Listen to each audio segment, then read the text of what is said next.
Yo, what's up, everybody? How you doing? Coach Renz at it again. Yes, I am super late, but we're going to get started. You know, the day after a banking holiday is a lot of people at the bank, but we're going to continue because we did. If you haven't seen the other lives for What's Wrong with the Bible done on right now, currently done on Tuesdays until we decide when we're going to stop, whether it's through the end of Exodus or we're starting with Exodus today.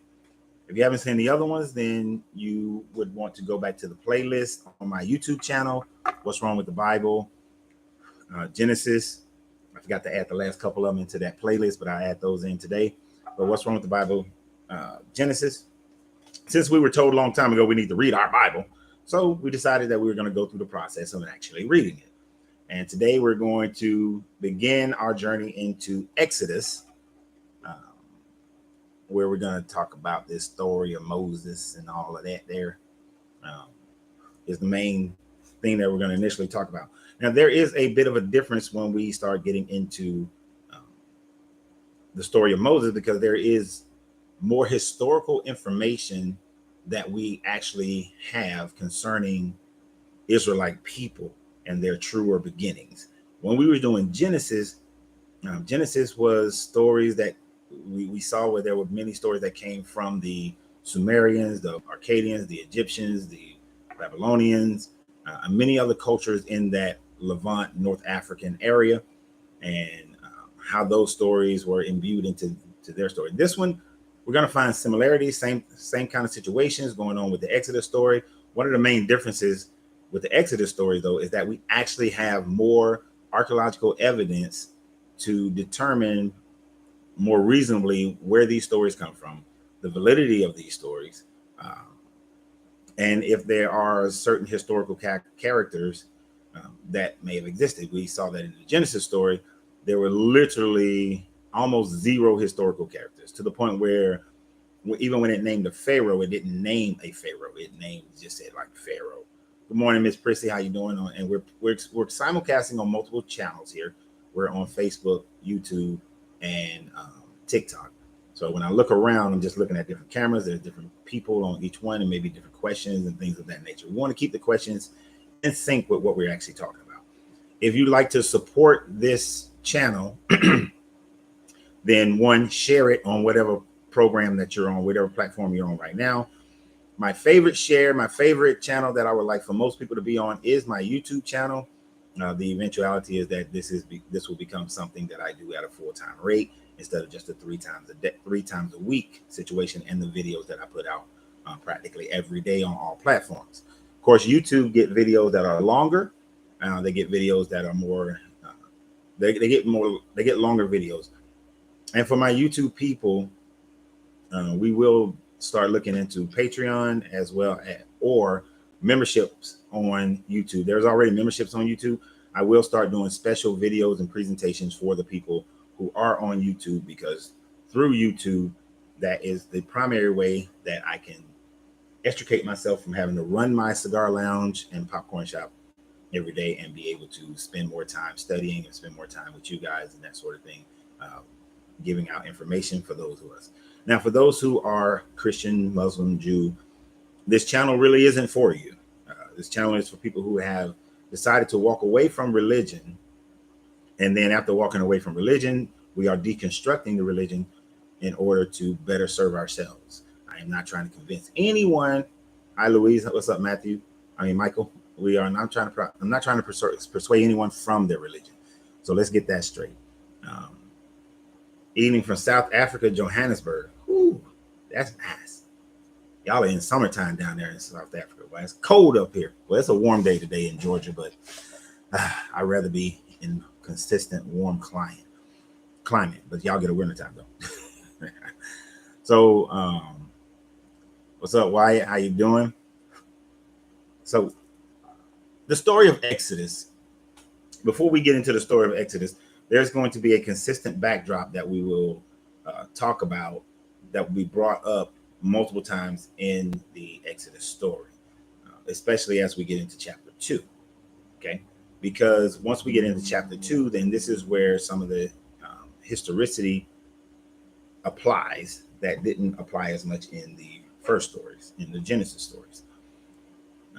When we talk about Exodus, what we really are talking about is the most prominent backdrop of creating propaganda for the newly formed kingdom of Judea under King Hezekiah in around 538, somewhere around there, BCE.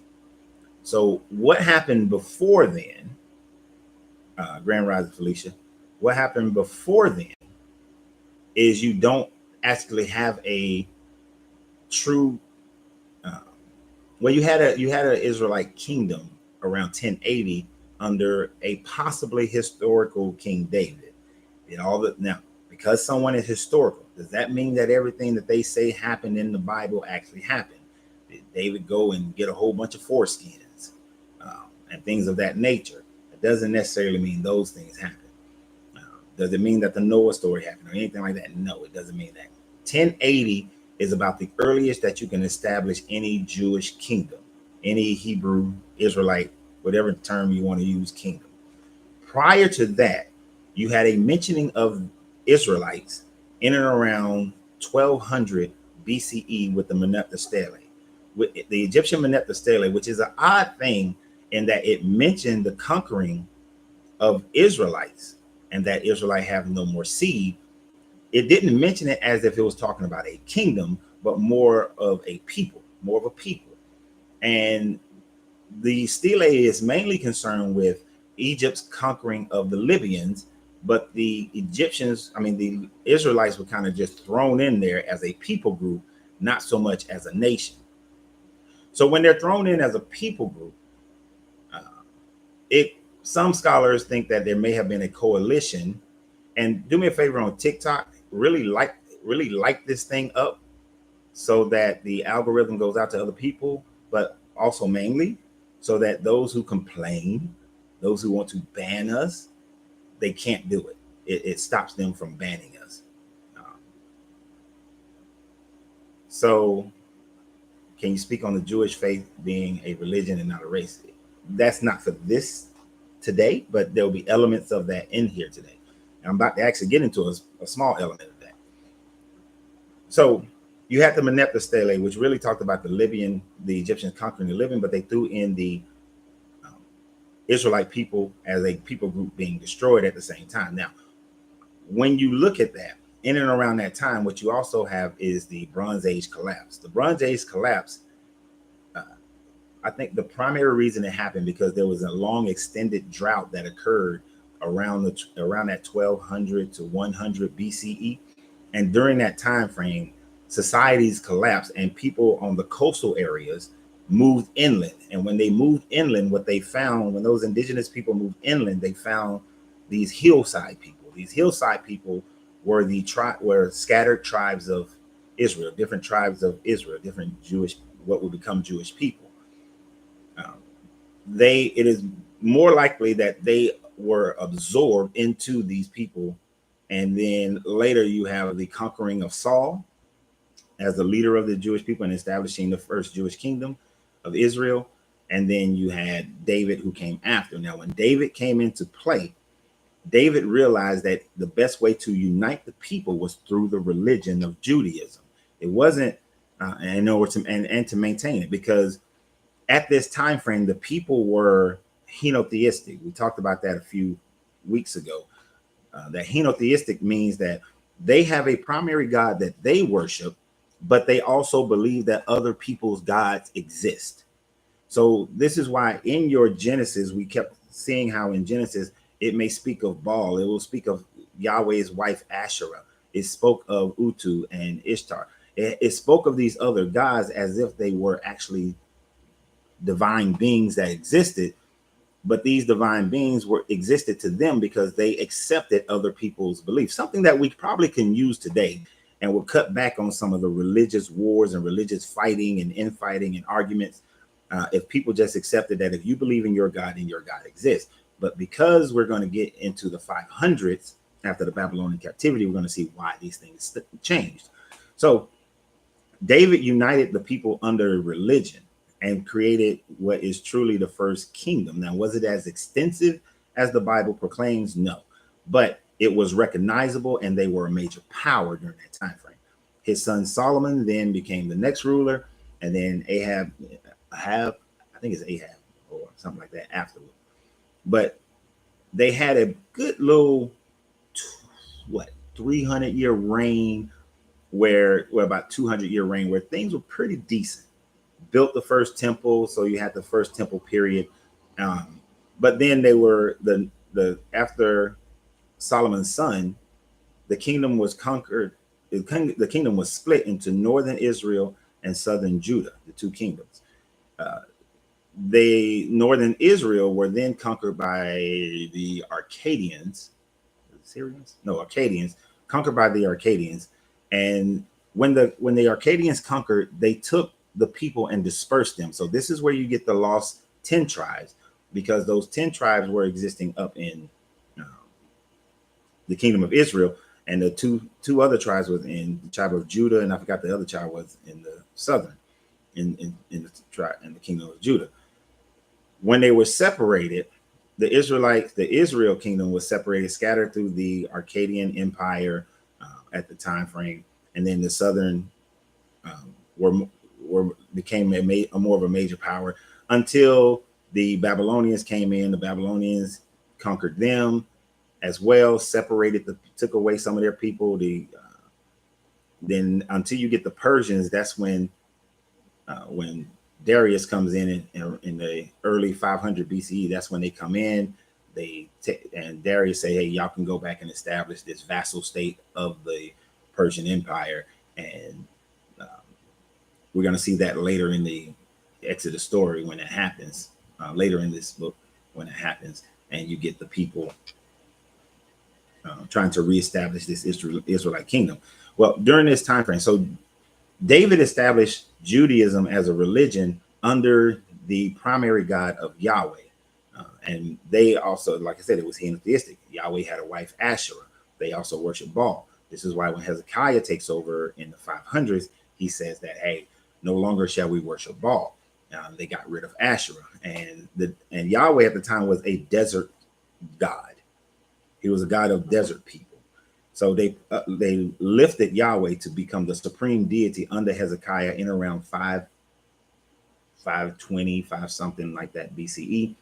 And Hezekiah then, understanding what David did, began to reform Judaism as a religion to unite the lower Jewish people, the kingdom of Judah, because in his thinking, the reason why they had been conquered and reconquered, because there was other conquering nations that came through at that time frame. The reason why there was so much conquering, he believed it was because they were not worshiping Yahweh as the sole living God, that they were henotheistic and accepting other people's gods. And that is what allowed them to allowed their people to consistently stray away from Yahweh, because under those captivities, they began to worship Baal. They were worshiping Baal. They were worshiping Ishtar. They were worshiping Ra and Heru. They were worshiping all these different gods. So Hezekiah said, nope, let's flip this stuff up. Let's let's edit the Jewish writings that we have. This is why the earliest, the reason why I'm bringing all this to bear is because the earliest writing, the earliest writing we have to this day of the Exodus story is during that period, that 500, that late 500 period, which would be like 520, 513. Josiah does a similar thing when he takes over, but we have it during that time frame. There's no earlier writings of this Exodus stories that we found. It would be great to find them to see how well they match up. I'm sure that there are many differences within the story, and we will get into a lot. We will come back to a lot of that information as we go through this book, but I wanted you to already have it, and then there'll be other historical information that we actually have that we'll be able to insert into each week, so we have a better understanding. Now, let's try to keep the story keep the questions within this range. If when we're done, if we still have time, then we can do more in-depth question and answer. Because I started 40 minutes late, we may not have as much time, because usually that's about how much time we have to go through other questions that may not be a part of this conversation. The bull Taurus, then it moves into the ram Aries, the two fish Christian, and with Aquarius each. Yeah. Luis is that Luis? No, Luisa? Because it looks like a woman's picture.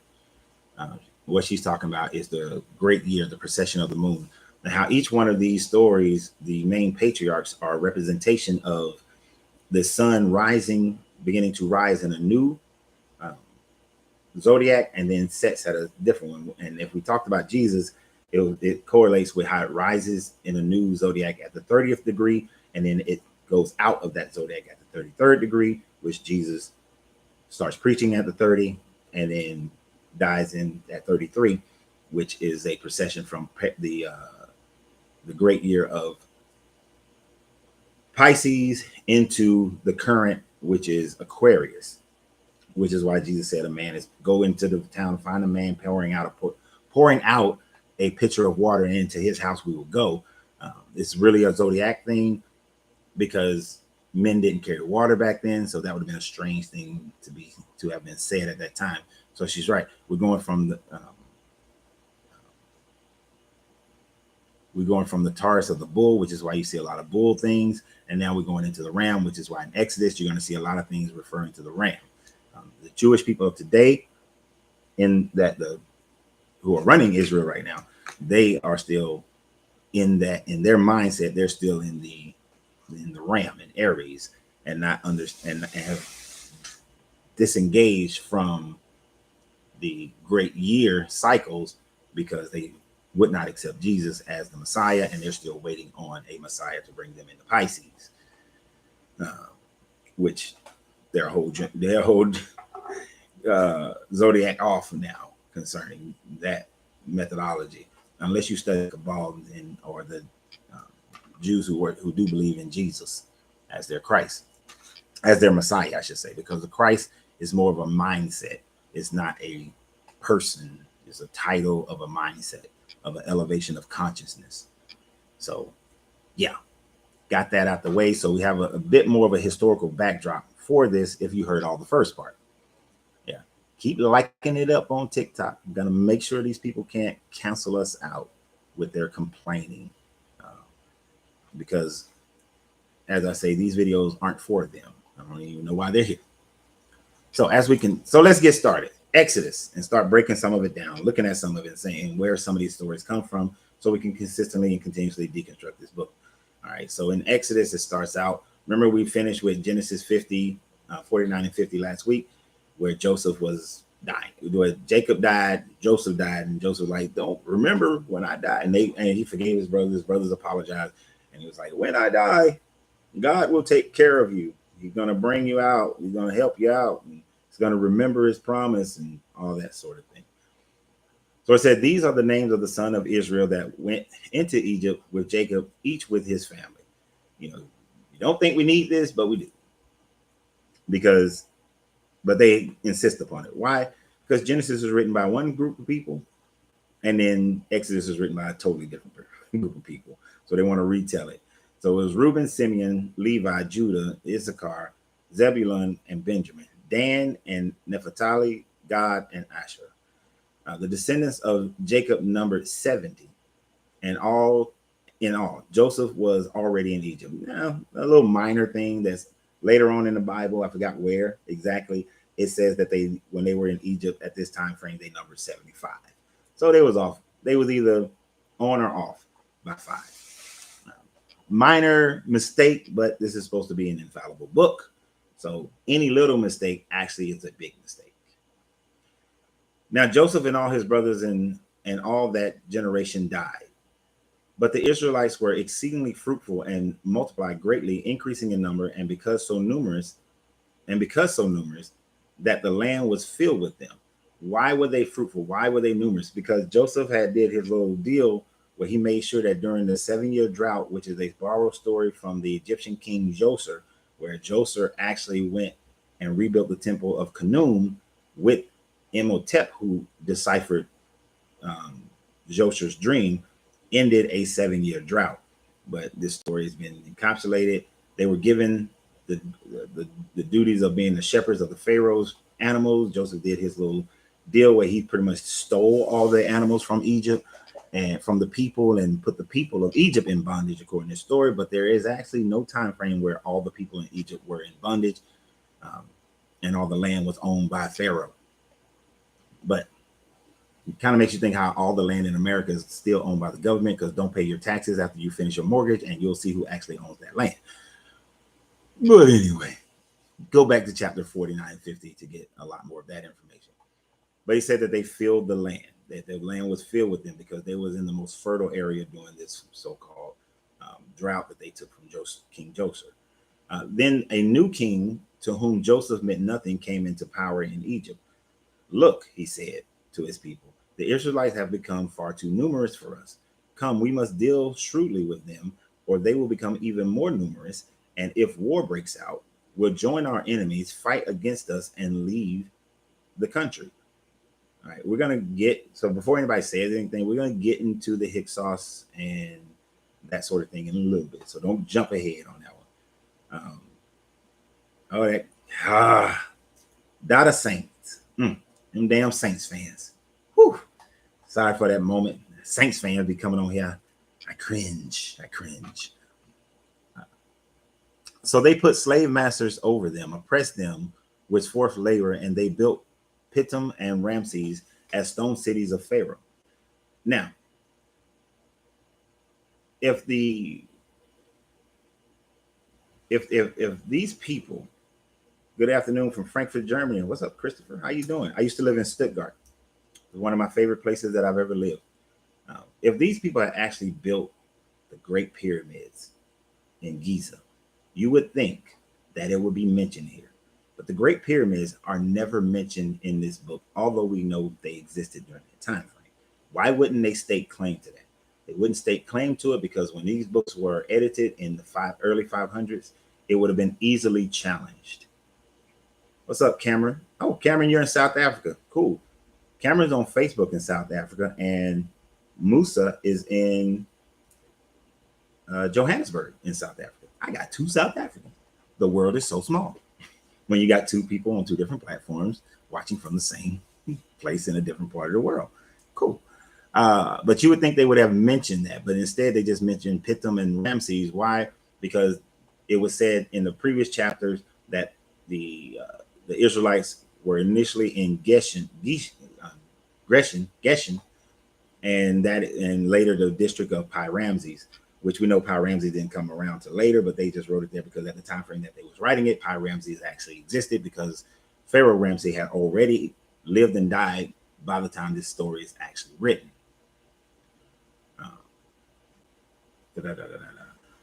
But the more they were oppressed, the more they multiplied and spread. So Egyptians came to dread the Israelites. Now it says that they came to dread the Israelites, but we know in previous chapter it said they already dreaded Israelites and they already dreaded shepherds, and the Israelites were supposedly shepherds in that time frame for Egypt. So they were already dreaded, but it said that the more they were oppressed, the more numerous they became, which is kind of stupid. Like, okay, I'm getting my ass whooped, getting oppressed, so the only thing I'm going to do is have more babies. Hey, let's bring more babies into this enslavement that we're in. To which there is absolutely zero evidence in all the writings in Kemet that Hebrew slaves were ever there in mass. You know, there's a difference between saying there were never any Hebrew slave. Of course, they probably were some Israelite slaves in Israel here and there, but as a mass population, none of that is mentioned.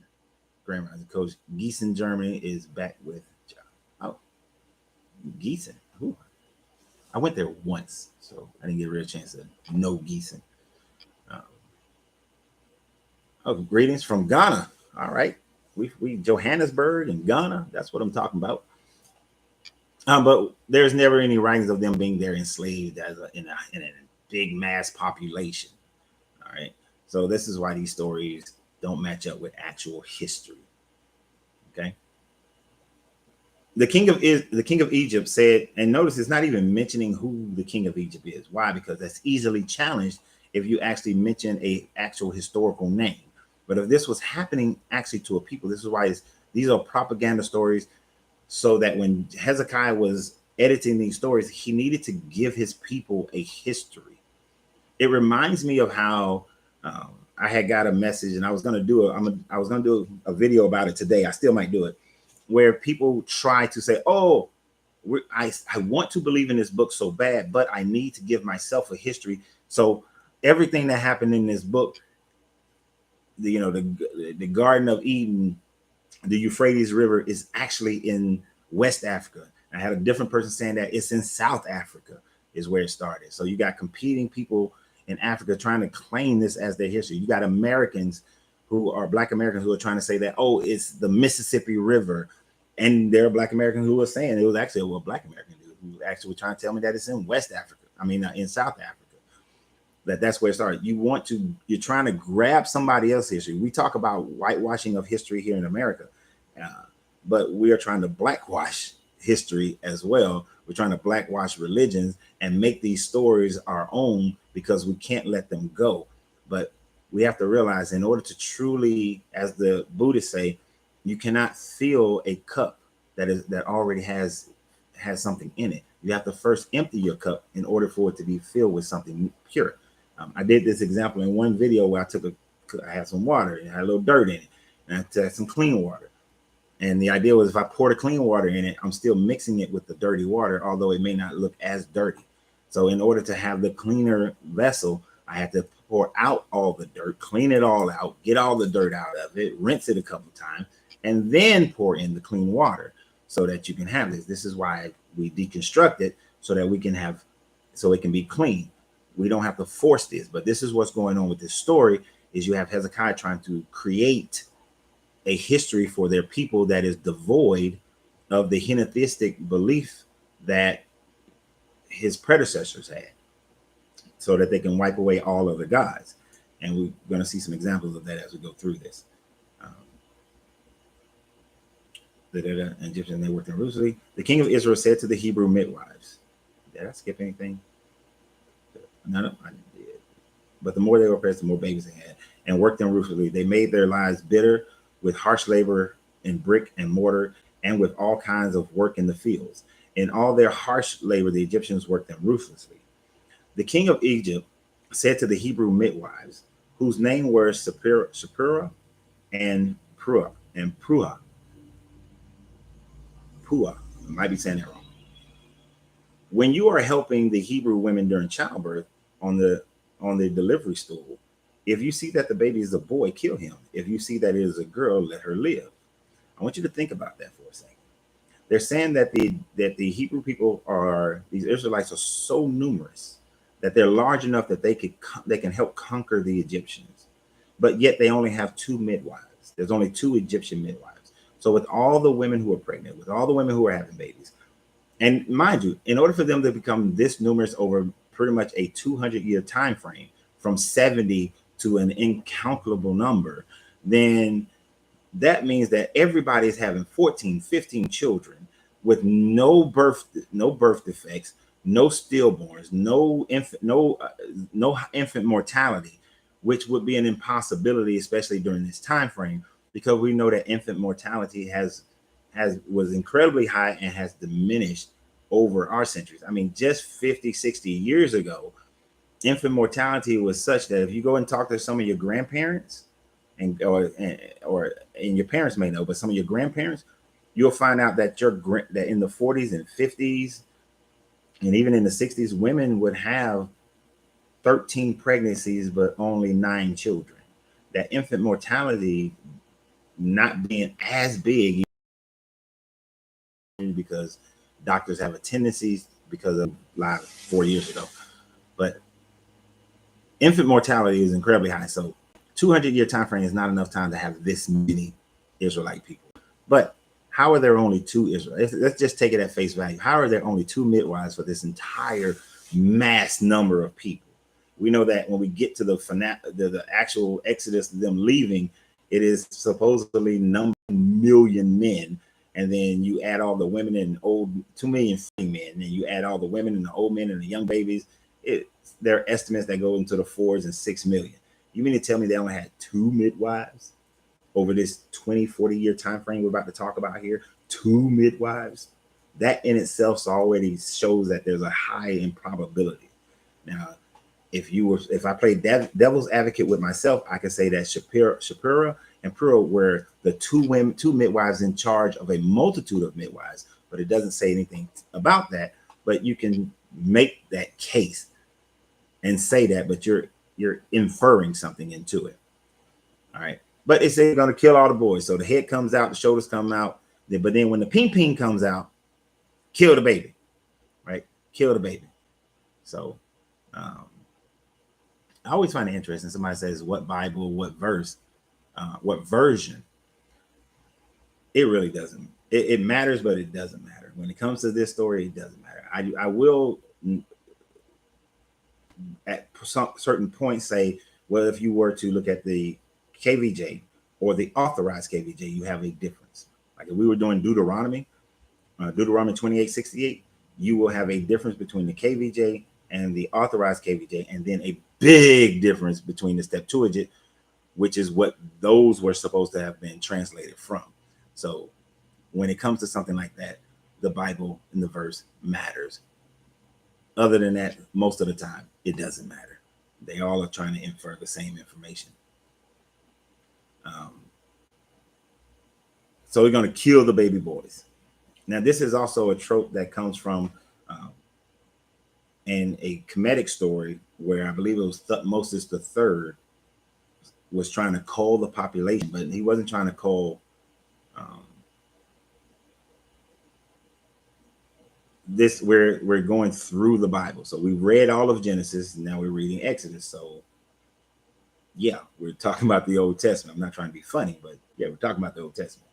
And it's deconstruction. I'm not trying to prove this book to be right. But there is a Kemetic story about, I think it's Thutmose III, who wanted to cull Thutmose III did not want any sons born, any of his personal sons to live that were not from his primary wife, but from his other wives. He didn't want them to bear a son, which is, I'm a little ahead of myself because we're going to talk about this dude in the second chapter, but I'm going to leave it right there. He didn't want any other children born from his concubines that were male before he had a male heir from his primary wife. This is a popular trope throughout the world where certain leaders who were trying to keep a bloodline would try to have that firstborn male to come from their primary wife. It is so that if you look at it from a standpoint of the Sumerian story, the biggest conflict you had with the Anunnaki is between Enlil and Enki. The reason why there is conflict is because Enki can never become king because he's born from a concubine, whereas Enlil is born from the primary wife. Now, Anu is trying to manage the 2 boys, but it's hard because Enki was the firstborn, but because he's not born from the main wife, he can never be king. So the younger brother becomes king. Now, if you go through this book, we talked about many times how the younger brother is always seen to be the main guy, it's the one that they want to follow, which falls in line with the teachings of Enlil. And since Abraham, when we talked about Abraham in the Genesis story, since Abraham was sectioned out by Enlil because Enlil becomes Yahweh, the younger brother has been promoted through this entire book, right? Isaac was the younger brother.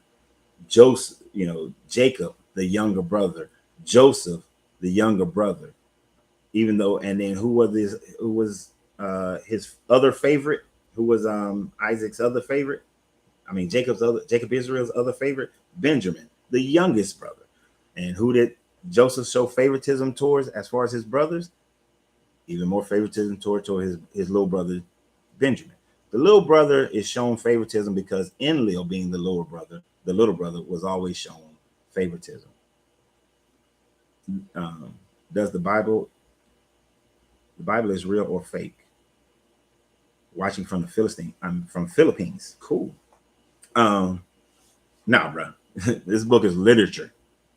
It is not true history. It is not real.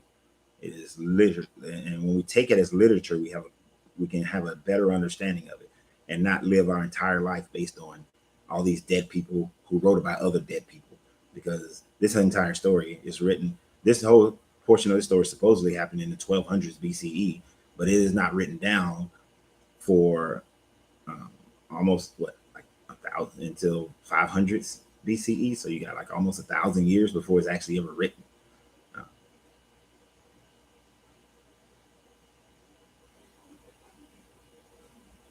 I don't know what Solomon Probo means. I don't know what that means.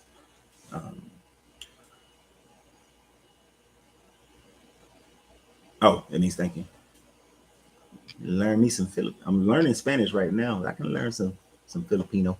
Uh, then the king of Egypt summoned the midwives and asked them, "Why have you done this?" Wait a minute, no, I skipped the part. Um, so the midwives, however, feared God and did not do what the king of Egypt had told them to do, and they let the boys live. Now, this is a popular trope that you'll find in this book, where they will take somebody who is not of their tribe and say that they feared God. And by just saying they feared God, what the edits did, in my opinion, this is only my opinion on this one. This is not backed up by nothing, but based on how this book reads and how people were back at the time, how politicians are, how people who want power do.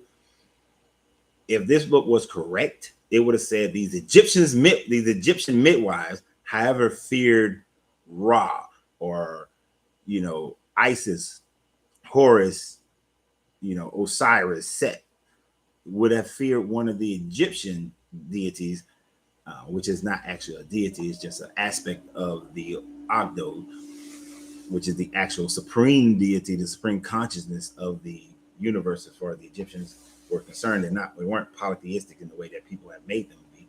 But these midwives did not fear God like they feared the God of Israel. No, they insert that in there to on many and push that on many different people to make it seem like that person was in fear of their God. But if they were in fear of any God, then they would have been in fear of the gods that they worship, because they too were henotheistic and would accept other people's gods, but believe that their God was the supreme deity. So they switch out whatever God is actually named here and just put their God. Um, and so they let the boys live. Then the king of Egypt summoned the midwives and asked them, "Why have you done this? Why have you let these boys live?" I'm sure he would have killed them jokers if he would have killed them. And they would have been easily found out if they had a whole bunch of midwives that they was in charge of. The midwives answered Pharaoh, "Hebrew women are not like Egyptian women. They are vigorous and give birth before the midwives arrive." So that would indicate that they was in charge of other midwives. But so I should have thought about that. I knew it was going to say that. I should have thought about that earlier. It's a fictional book with man-made characters. Yep. What is the message in the Bible? I'll give you a hint in the simplest form. If you're going to answer the question, then just tell me. Why ask me the question? I'm a very straightforward person, so I don't do the games. If you got something to say, just say it. Because what it may mean, what the message may mean to you, could be something totally different from me. So what you're really going to tell me is what it means to you. The demiurge, coach, the demiurge. Actually, we'll do a live about the demiurge. Maybe we'll do that on Thursday. I haven't decided what Thursday's conversation is going to be yet. So maybe the demiurge will be a good conversation. So, because now that is some kind of, it's not racist, because they didn't really have racism back then. It was kind of this very tribalist shit right there. Was Christianity used to manipulate the colonized innocent people? Hell yeah, it was. Like a champ. But that little part there, oh, these Hebrew women are more vigorous than, and not like the Egypt, making the Egyptian people seem like they're weak, like the Egyptian women are weak, because these, Hebrew people, they just pop them out and just keep going. Bam! Just babies just shooting out. Pew, pew, pew, pew. I mean, come on. If that doesn't sound like propaganda, I mean, really, that is straight up propaganda. You got to recognize that as propaganda. that these midwives would down their own people like that and say that they just popping out babies. They didn't even have to do a comparison. They just could have said the Hebrew women have babies very quickly. The baby's already out. But they didn't have to downgrade the Egyptian women. That just shows you that this is, I want to make everybody else be under me. This is my tribal supremacy that I'm trying to do here. So God was kind to the midwives, and the people increased and became even more numerous.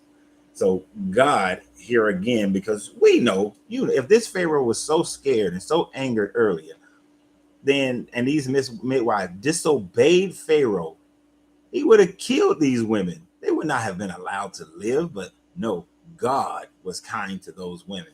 So either God took away Pharaoh's free will, which we'll see, this is a what is it called, a foreshadowing of such, or this is them also trying to make it seem like their God was so powerful that he jumped these people didn't believe in him, but he protected them anyway.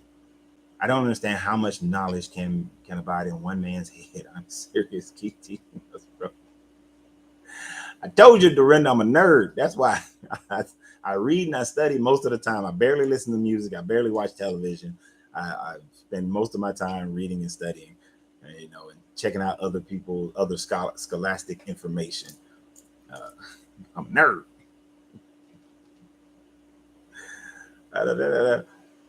The guy was kind of the midwives and they increased in number. And because the midwives feared God, he gave them families of their own. So you got these midwives, I can't have a baby, so I'm gonna be a midwife, and then they go and have families of their own. Like, more propaganda about their God. Then Pharaoh gave this order to all the people: every Hebrew boy that is born, you must throw him into the Nile, but let every girl live. Keep nerding? I sure will. The woman is jealous of the women. Exactly.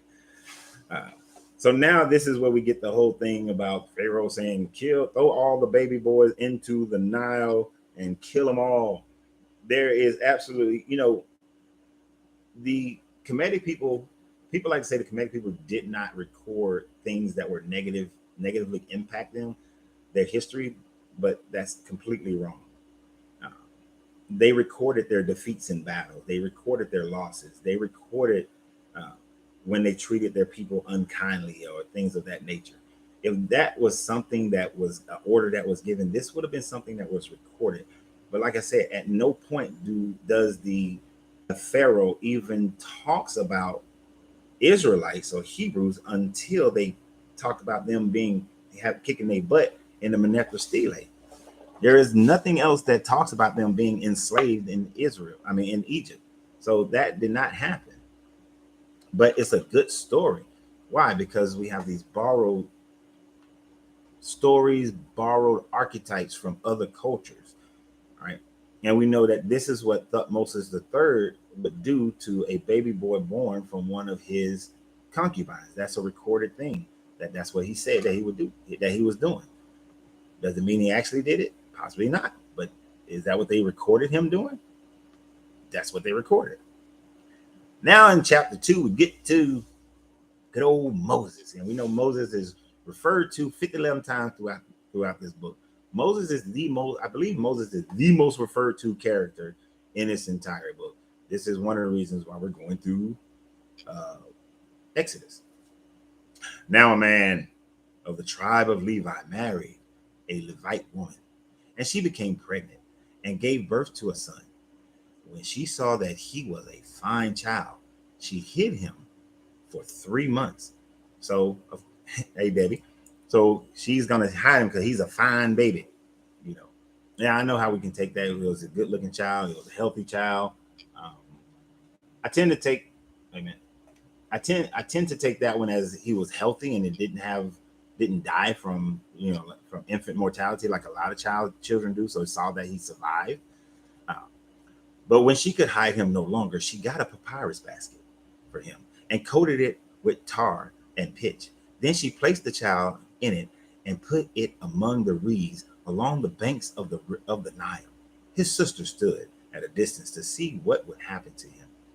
Then Pharaoh's daughter went down to the Nile to bathe, and her attendant were walking, and her attendant were walking along the riverbank, she saw the basket among the reeds and sent her female slave to go get it.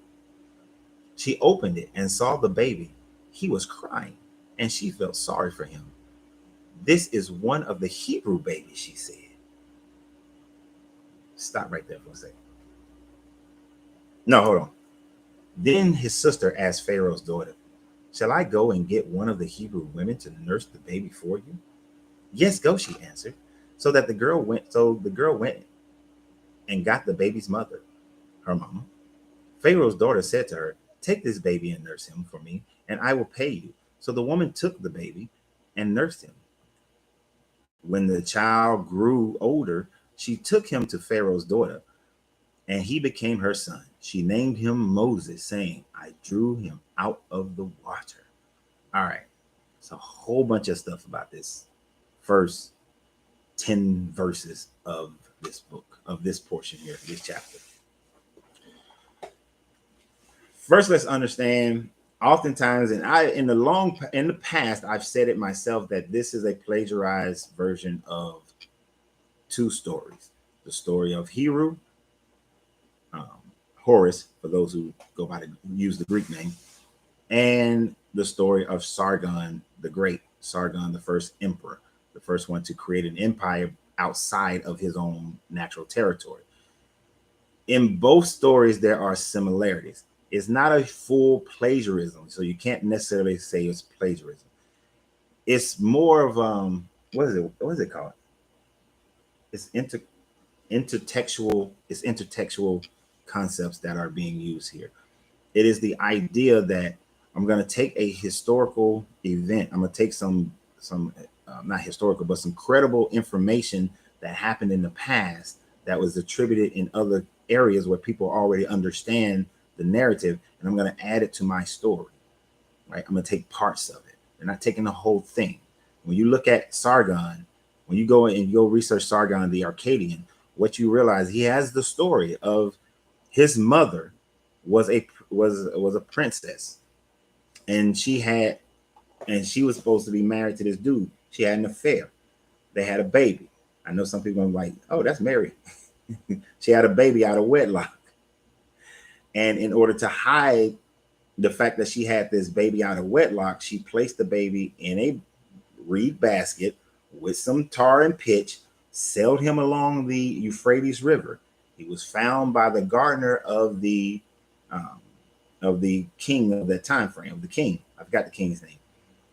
Of that king. And that king, the gardener raised him. Sargon becomes the cupbearer, which is one of the most trusted positions in a king's court. And then he goes on to become a military leader and conquer lands outside of the Akkadian city-state, which made him the first emperor, creating the first empire. Yes, there are some similarities there. Heru, when so I'm gonna use the Greek name so that everybody can know who I'm talking about.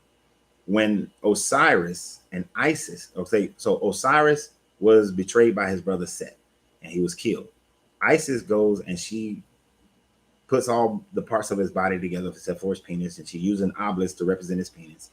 She hovers over the what do you call it when you die and you come back to life?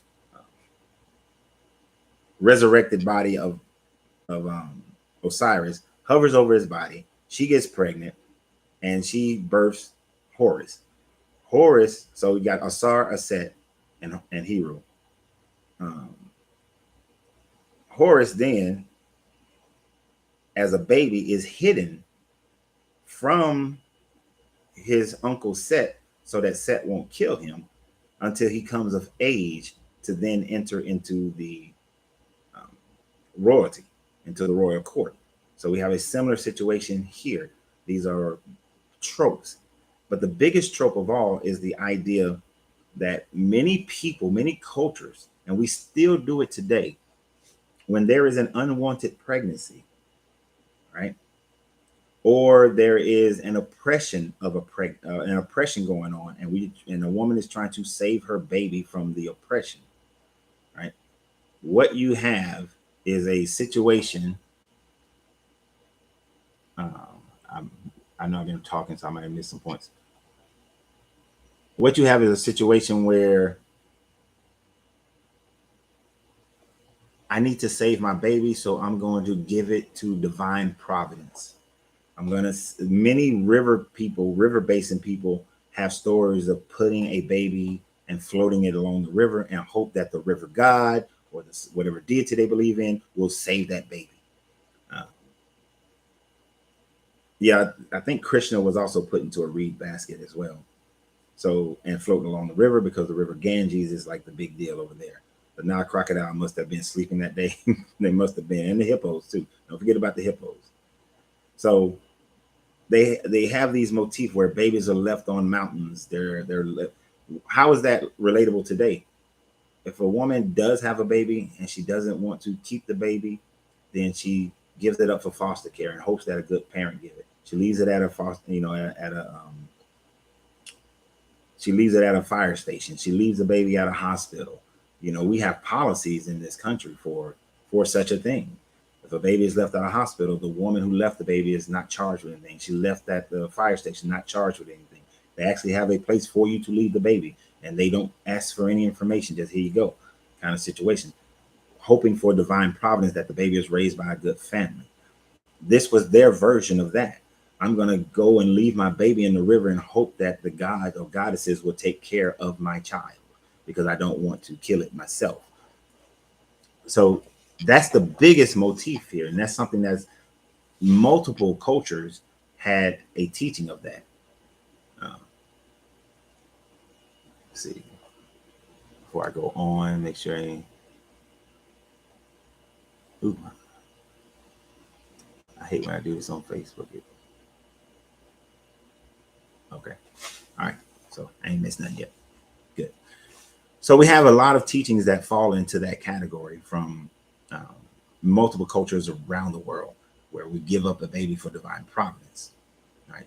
So her putting Moses in a basket wouldn't have been a new thing. It's a popular trope that Hezekiah would have known when they were putting this book together, during that time frame. And with his sister standing in the distance. And then being found by the Pharaoh's daughter and that sort of thing. Now, many people, they don't really talk about this that much, but they make it seem like she took the baby and the baby just was automatically entered into the royal court. But she said this looks like one of the Hebrew babies. Point of note here that many people don't think about. There's obviously a distinction between Kemetic people and Hebrew people. I'm not saying that the Hebrew people was white. We know that the Kemetic people, especially during this era, were dark-skinned, melanated people. Whether it is through skin tone or certain facial features, there is a distinct difference. I don't know, my guys who are in South Africa can probably attest to this even more so. But if you just research and study, you would know these kinds of things. There's a difference. Ethiopians and people from Ghana, they're both African, but you can tell one or the other. Hell, Ethiopians and Eritreans are kind of harder, but Ethiopians and Somalis, they look similar, but there are differences that you can tell if somebody's Somali or Ethiopian. Even I can look at a German, my man in Germany, he can probably attest to this, a German and a British person, you can tell the difference. Irish and English, you tell the difference just by looking. In most cases, Spanish and French, you can tell the difference just by looking. So even though they're all Europeans, there are differences where you can establish these are people similar to me, but not like me. But this is easily recognizable that this dude is he's Jewish. So Jewish people they look different back then. Yeah, right. Jesus was white and he went and hid amongst the Egyptians. Even him hiding amongst the Egyptians, which there are two different stories. One version has him going to Egypt. The other version has him going back to Nazareth. Which one did he do? Where did he grow up? But most of the time, they're not going to tell you that Moses didn't necessarily grow up in the king's court. Moses grew up with his mama, and she got paid to nurse him. I want you ladies to think about that for a second. And yes, I'm being facetious or sarcastic, whatever you want to say. Did y'all get paid to nurse y'all baby? She had her a good scam. You know what? I'm gonna float my baby down there. My daughter, you watch that baby. And then when you see him pick up the baby, say, hey, do you want me to go get the Jewish woman to nurse that baby? You want to get the Hebrew? I'm like, yeah. And then she gonna pay me to nurse my own child. That's a money-making thing. Just like Abraham. Just like Abraham. I'm gonna pimp out Sarah so we can get some money. I'm gonna pimp out Moses so we can get some money. But people don't really, it's just something that people don't really think about. It's just something thrown in there. It's not a good or bad thing. It's just something that I always found to be peculiar when I go through and I read this story. But one thing we should understand, you know, if you're like, oh, I watched the Prince of Egypt, and you know, Moses and Ramses, they were like brothers and they were running around, they were friends. And later on, when you get in here and they're like brothers and all this kind of stuff. No, they didn't grow up together. According to the story, he didn't grow up in the court. He spent this time with his mama. And then when Pharaoh's daughter got him at the end, and we know these people have been known to take folks' babies. Remember in the whole baby wars between Rachel and Leah, they sit up there and like, oh, that's you know, my Bilhah's gonna have a baby, but I'm claiming that as my child. You know, Onan and gets killed. Onan jizzes on the floor because they say that if he has a baby with Onan's wife, Tamar, then that becomes child. You know, so genealogy don't necessarily work the same way with these people. They don't necessarily always keep the bloodline. But she called him Moses. Yes, you can easily tell and easily recognizable. Exactly. That's my guy in South Africa. So, but she named him Moses. There's a lot about this name Moses. You got in different cultures.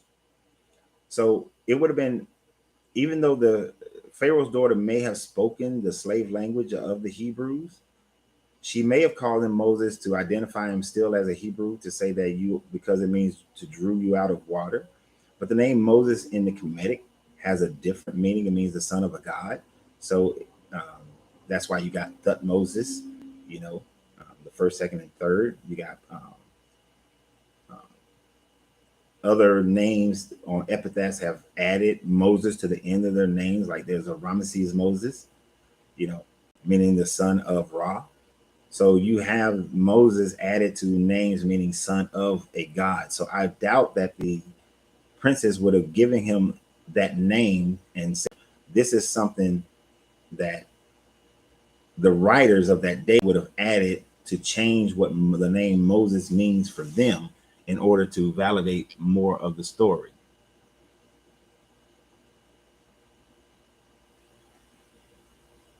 Why does God favor humans? We are such imperfect beings. I'll answer that later on when we've done with this chapter.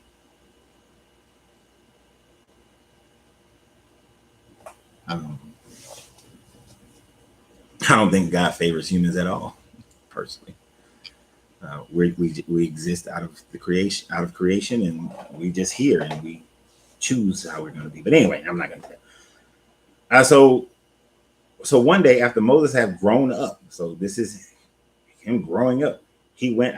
So he grew up before he went back there. So he would have grown up with knowing that he was going to be part of the court, but he would have grown up. He grew up with his mom. She became she was a nursemaid to him.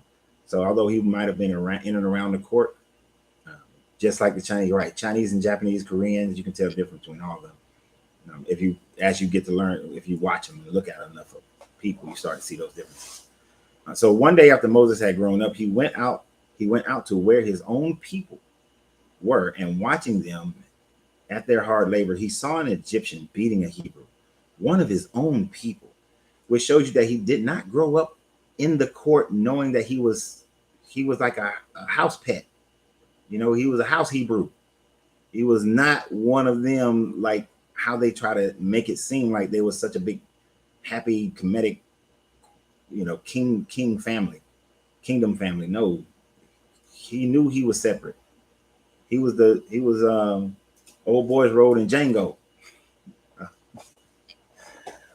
I forgot the one that Sam Jackson played. I forgot the name of that dude. I only saw that movie one time, and that was enough. He said, looking this way and that, And seeing no one, he killed the Egyptian and hid him in the sand.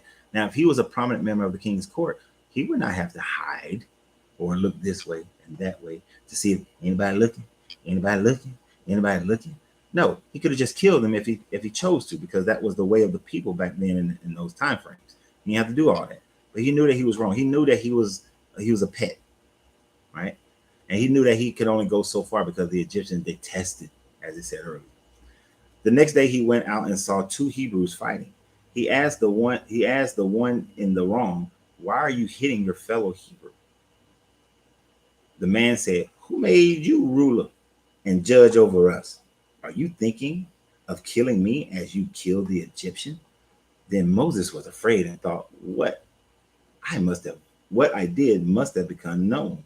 Yeah, you're looking this way and this way. You should maybe look behind you too. That's the problem. He didn't look behind him. He didn't look behind him. He should look behind him. That's why they saw him. And you would think that these Hebrew people are like, oh damn, we know he's part of the king's court, but they understood he's a pet. He's a house Hebrew. So who are you that we're going to trust you, right? But this is just, again, establishing that the people didn't really trust Moses, so that when he comes back, that he can show them miracles and wonders to gain their trust. So that mistrust is already established. It's a great writing tool, which shows that this is literature because of the style of writing, to be able to create the story in this way.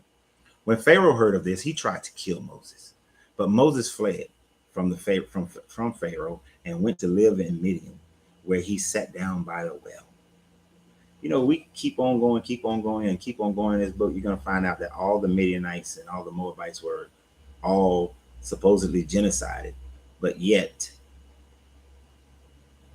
Ruth was a Moabite, and Ruth and Oprah were Moabites. So that story is completely invalid. Just right off the whip. Just throwing that little bit in there. A Midianite where he sat down by a well. All right. Well, no, hold on. Now, a priest of Midian has 7 daughters, and they came to draw water and fill the troughs to draw water and fill the troughs to water their father's flock. Some shepherds came along and drove them away, but Moses got up and came to their rescue and watered their flocks.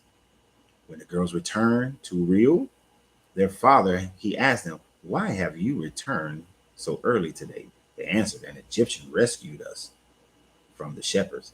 He even drew water for us and watered the flocks."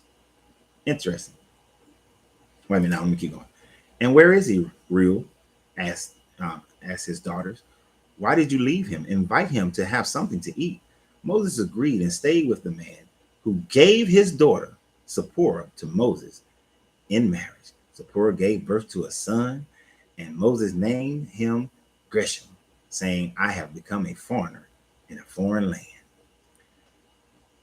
A little sarcasm coming. Okay? I just let me get ready for it. Ladies, you want a man? Go find your watering hole. Go find your well. When you're at work, go stand by the water cooler, water fountain, whatever y'all got that got water that comes from somewhere else.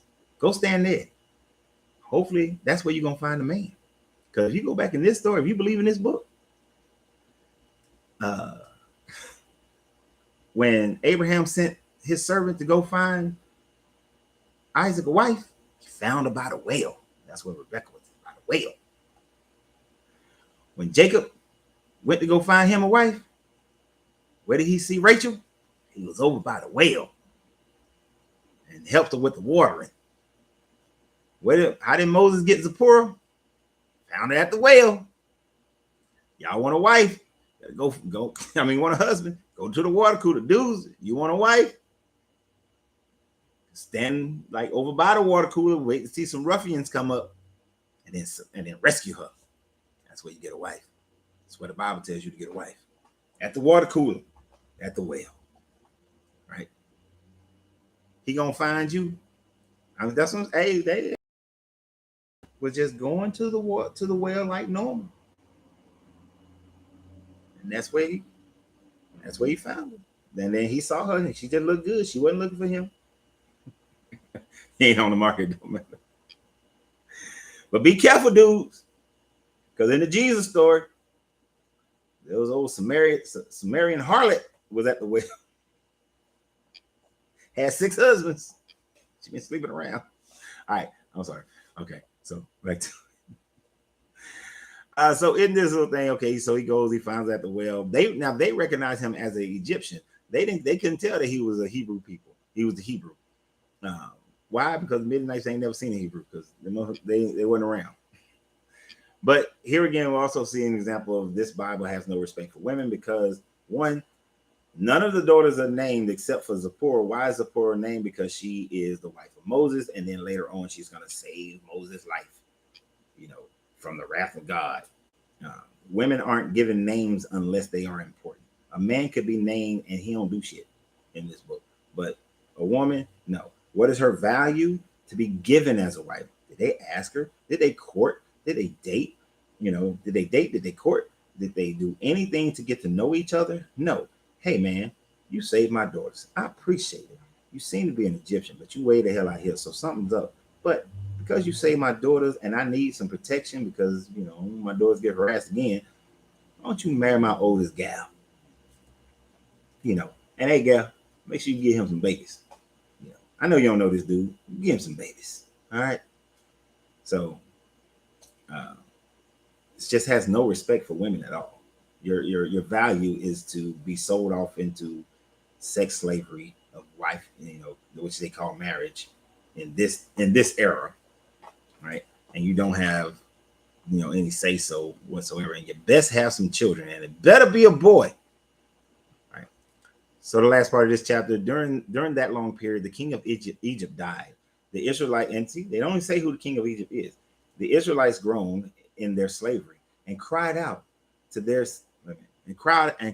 their cry for help. During that long period, the king of Egypt died. The Israelites groaned in their slavery and cried out, and their cry for help because of their slavery went up to God. God heard their groaning, and he remembered his covenant with Abraham, with Isaac, and with Jacob. So God looked on the Israelites and was concerned about them. You have God's concern. You have his concern because, he kept promising Abraham, yo, dude, you follow me, I'm gonna give you all this land. I'm gonna make your descendants more numerous than the sands and the stars. Hey, look at Isaac, you follow me, and just like I promised Abraham, I'm gonna make your descendants more numerous than the sand, and I'm gonna give you all this land. They ain't got this land yet.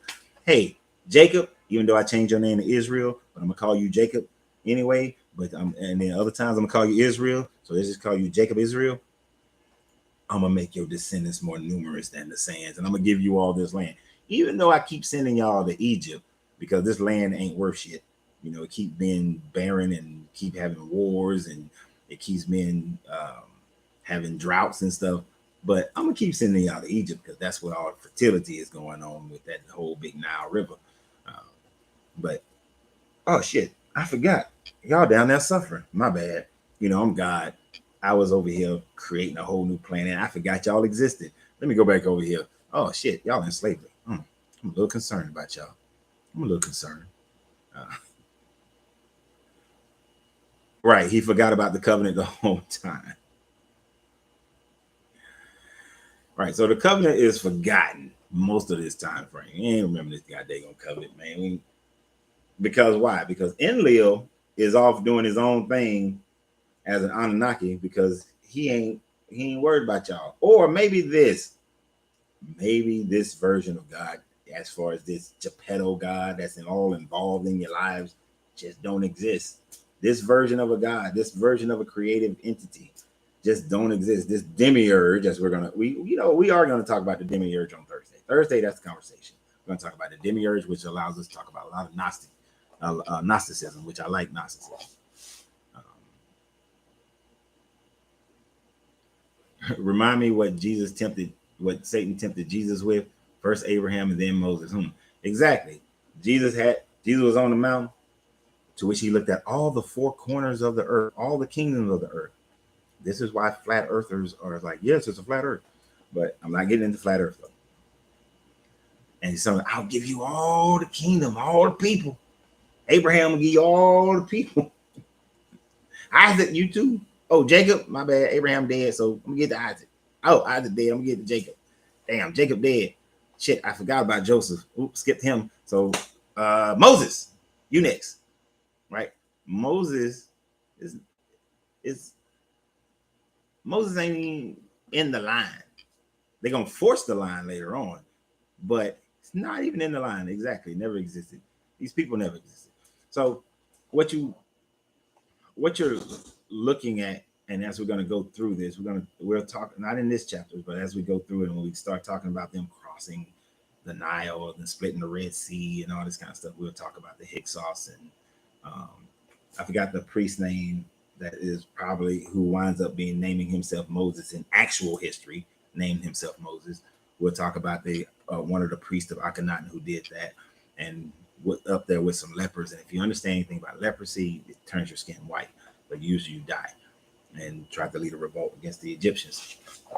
We'll talk about those as we get to that portion of this story. It's like a little teaser to keep y'all coming back. You see what I'm saying? You see what I did right there? It's a teaser to keep you coming back, right? Je t'adore, Simon. I know a little bit of French. But my love is just because you're a person. It has nothing to do with a religion. So, but the thing about it is, we see that this beginnings of this story has some historical literary context from other cultures that were popular throughout the day. Just like the stories of Jesus being a resurrected son of God is a popular trope when we get to the era of the Greeks and the Romans during that time frame. It was incredibly popular back then. It was incredibly popular during the 100, 200, 300s of our current way of keeping time. A baby being found in a river or being found in a river and given unto divine providence was a popular trope during these people's time, during the time of the 500s, when Hezekiah is writing this, is editing this to make it fit into their culture.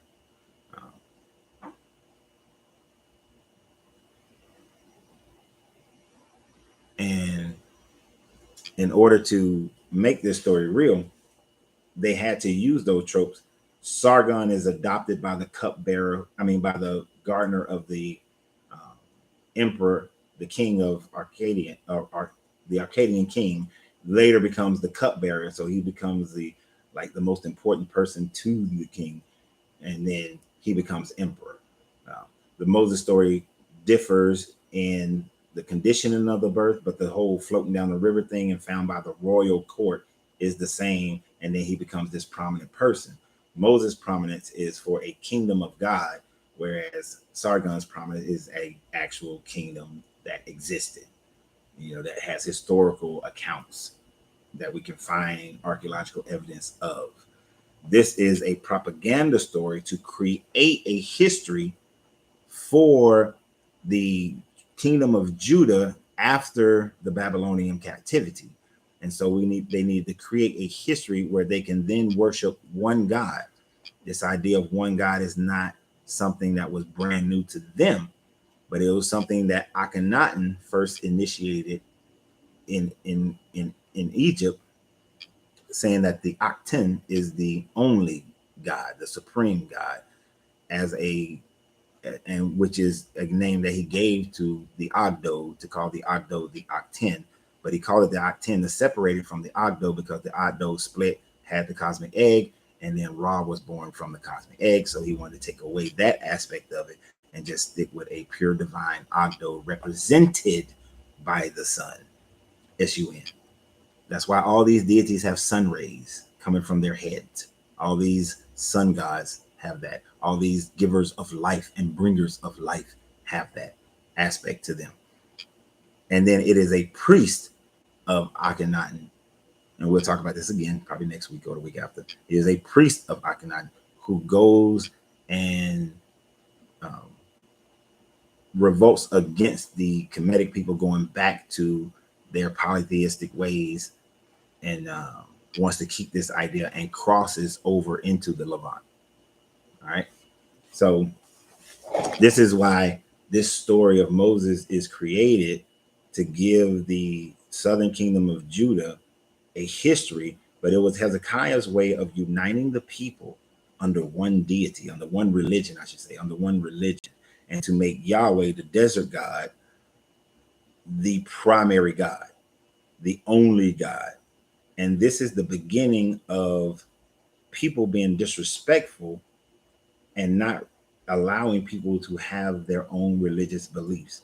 This is when religion is in its beginning formats. David started it, but then Hezekiah takes it to a new level where I will punish you and kill you if you don't follow this belief, if you don't follow what the rulers have decided you are to believe. And we see that same trope go throughout history, from culture to culture, not just the Europeans, not just the Romans, but we saw the same thing happen in African culture. Same thing, the Igbo versus the Yoruba, same thing, same kind of thing happened. The Incas versus the Aztecs, well, they didn't kind of talk to each other that much, but we have them dominating someone and forcing them into their religions, right? We can see this with most religions, and this is where it started. This is where the intolerance began, right? As I think Louisa said it earlier, talking about going into the age of Aquarius, which if you look at the Kemetic scale, is going into a golden age, or even the Mayan calendar countdown, going to the first Bantum. We're talking about going into an age of enlightenment, and to be in an age of enlightenment, one of the first things we have to do is allow people to have the freedom to think for themselves, right? But without that, we can't have it. Now, in 4 minutes, it's going to be 12 o'clock. As usual, we will keep going with any subject matter that we're dealing with here until somebody walks in that door or comes to that door and they're trying to come into my cigar lounge. Then, of course, at that time frame, I have to stop, because one of the things we don't do in the cigar lounge is, depending on who's in the room, but most of the time we don't talk about religion. But certain people in the room, we can talk about it. So let me see if there was a question that I missed. Moses was...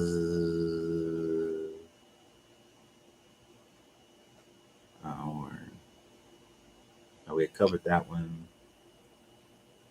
Moses was an Israelite who was adopted by the Egyptian princess. That's why they used it. But that actually never happened. There's actually no hierarchy or genealogy or account of a court where an Egyptian princess adopted a son and made a Hebrew son or Hebrew child and made him into that. There's zero of that. Every line no line has that in it. So that's why the story is just a literary device that people often used back then. If a woman was by the well, she had to be she has to be physically fit to carry the water and to walk. Yeah, you had to, but most of the time the wells weren't far away. This wasn't too far away from wherever they had to go, because you wanted to protect the wells, so you had to keep the wells closer to where you are. You built your township, your livelihood around those wells, especially when you live in the Levant, in these desert areas. Blessing, you have to go. I appreciate you being here. The beginning of a personal connection to organize church and worship. And the beginning of a personal connection to organize the church and worship. I wouldn't say that as much. Actually, Thursday, when we talk about the demiurge and talk more about the Gnostics, one of the things we will talk about, I ain't gonna say you'll understand, because that's me inferring that you're going to agree with me. One of the things that we'll discuss is the fact that in the Gnostic idea, it was that each individual person develops their own relationship with the Creator, whereas the Orthodox Church that Constantine and then later on Emperor Theodosius forced and murdered all the Gnostic. Their construction of the church was to separate the people from the Creator from the what they call God, so that the people had to go through the church and can be ruled by the church. It is not until you get into the 1500s and you have the Martin Luther start to say, "Now I want to reform the church," but he didn't want to reform it to the extent where people still have their personal contact. It was, but that's when it started ebbing away.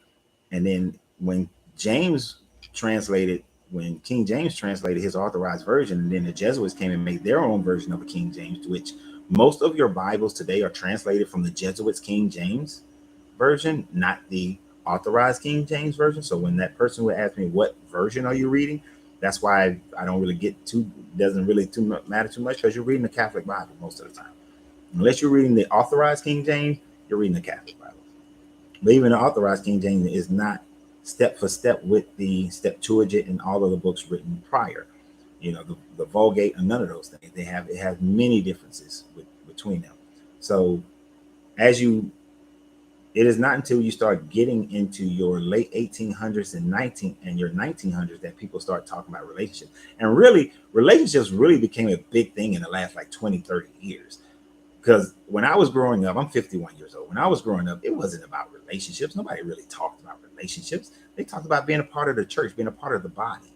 It wasn't until people start looking and downing religion and seeing all these pastors do all this negative stuff and all these people having people do crazy shit, that the people in the church start separating themselves from religion and started talking about relationships. So this big push on relationship is relatively new. It's relatively new. The people who really wanted to talk about relationship, the Gnostics, they all got killed they were being murdered in 480, 500 of our current time frame of the Common Era. Got to get ready for work. It was great catching up. Oh, appreciate it. Appreciate it. Thank you for being here, Christopher. Appreciate that a lot.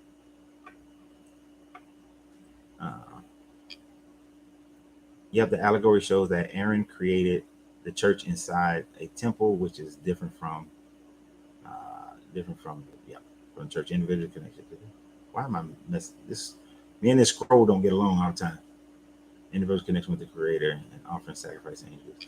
Right. So all these sacrifices and all that kind of stuff. Michael said, I agree. That's why I left the church. Right. I left the church a long time ago. I started when I was 9 studying, and then I was completely left it mentally and spiritually by the time I was 21. The only reason I still went to a church at that time frame, my wife at the time was Christian, and my kids were going there, and I was not going to allow my kids to be in an environment where I could not hear what they're being taught and then correct it at home, or be a part of changing some of the BS that they was talking in there. Plus, it helped me to develop a lot of the things I talk about today, because back then we didn't necessarily have the internet like it is today. I remember when there was no internet, and I remember when there was no YouTube and no, Facebooks and all those kind of things where people can connect and you can research things. I used to order information from the Library of Congress or order things from the theological schools of Harvard and Oxford and all these other schools. I never got the ones from a Bible school because I knew it's going to be swayed. But you used to have to get like packets in the mail. Yeah. So when people ask me about my study, it's like, you just really don't know how long and the length I had to go through in order to study some of this stuff. And I always like to give credit to some of the people I've met over the years. When I was in Egypt, when I was in Israel, even when I was in Rome, some of the opportunities I had in Rome, in the Vatican and outside the Vatican, some of the places that I was able to see things. But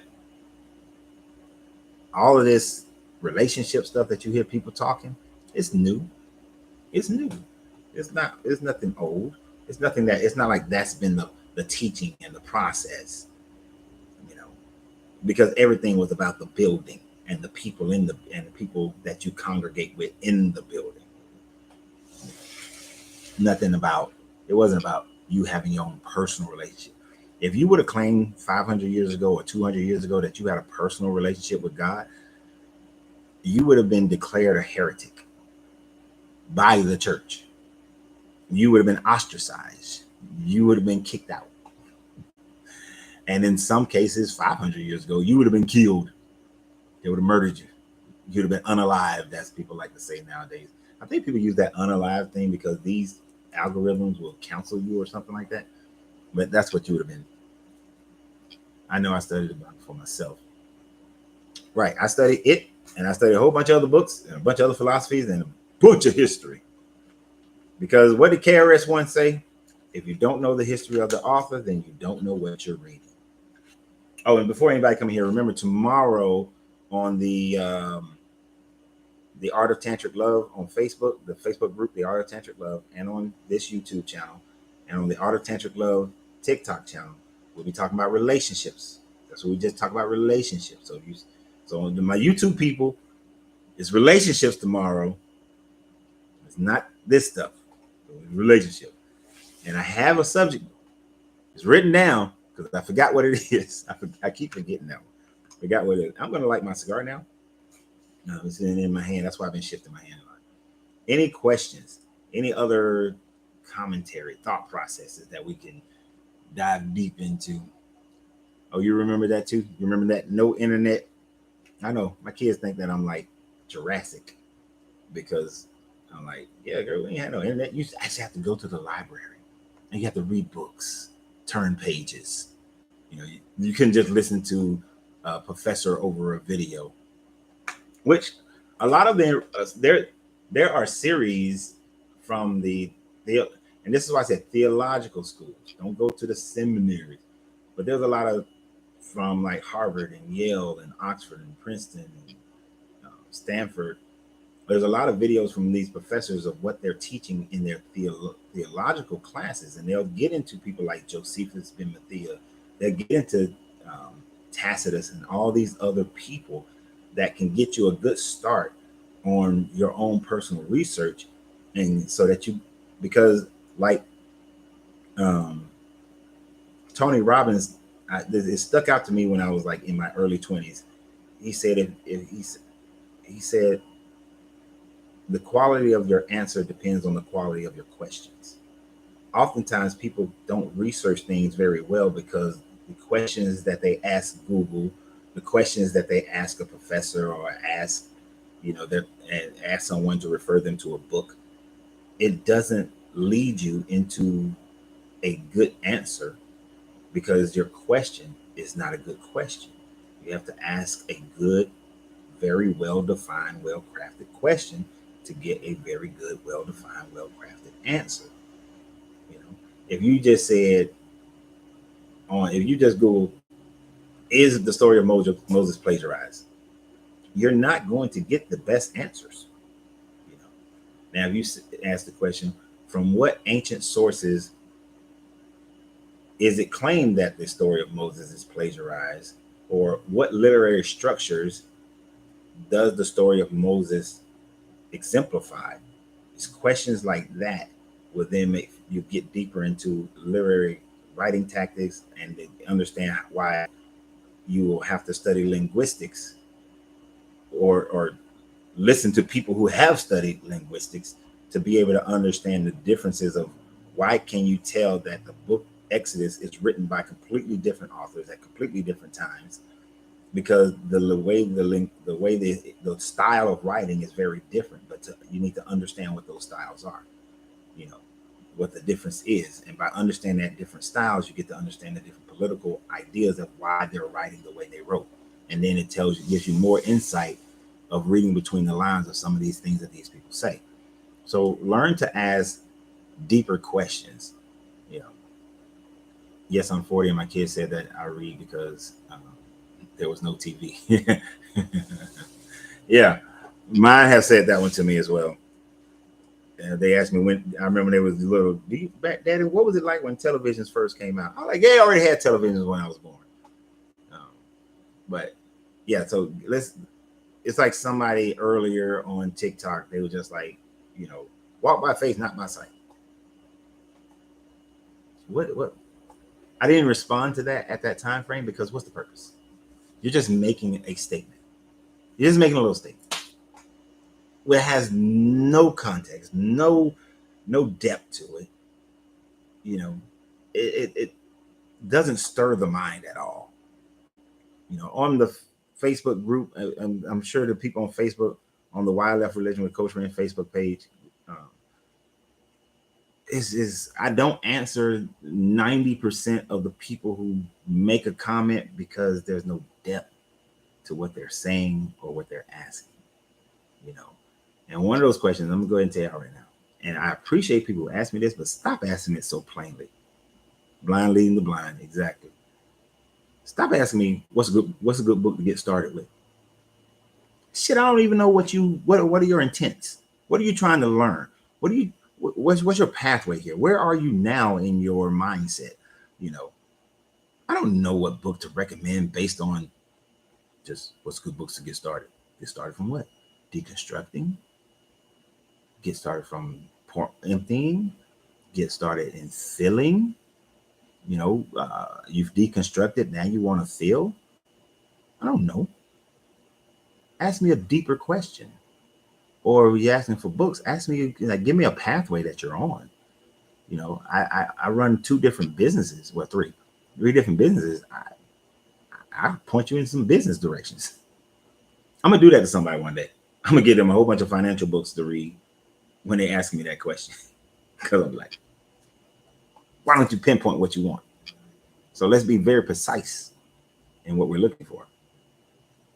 All right. What else y'all got for me? I was considering doing one of those, you know, on TikTok. They do these little videos. I see people doing these videos. You know, prove to me that God exists. Prove to me that the Bible is correct, or prove that Jesus don't exist, or whatever. It seemed to be very popular, but I hate doing shit that's just because it's popular. But sometimes it seems fun, but sometimes they look irritating. It sounds irritating.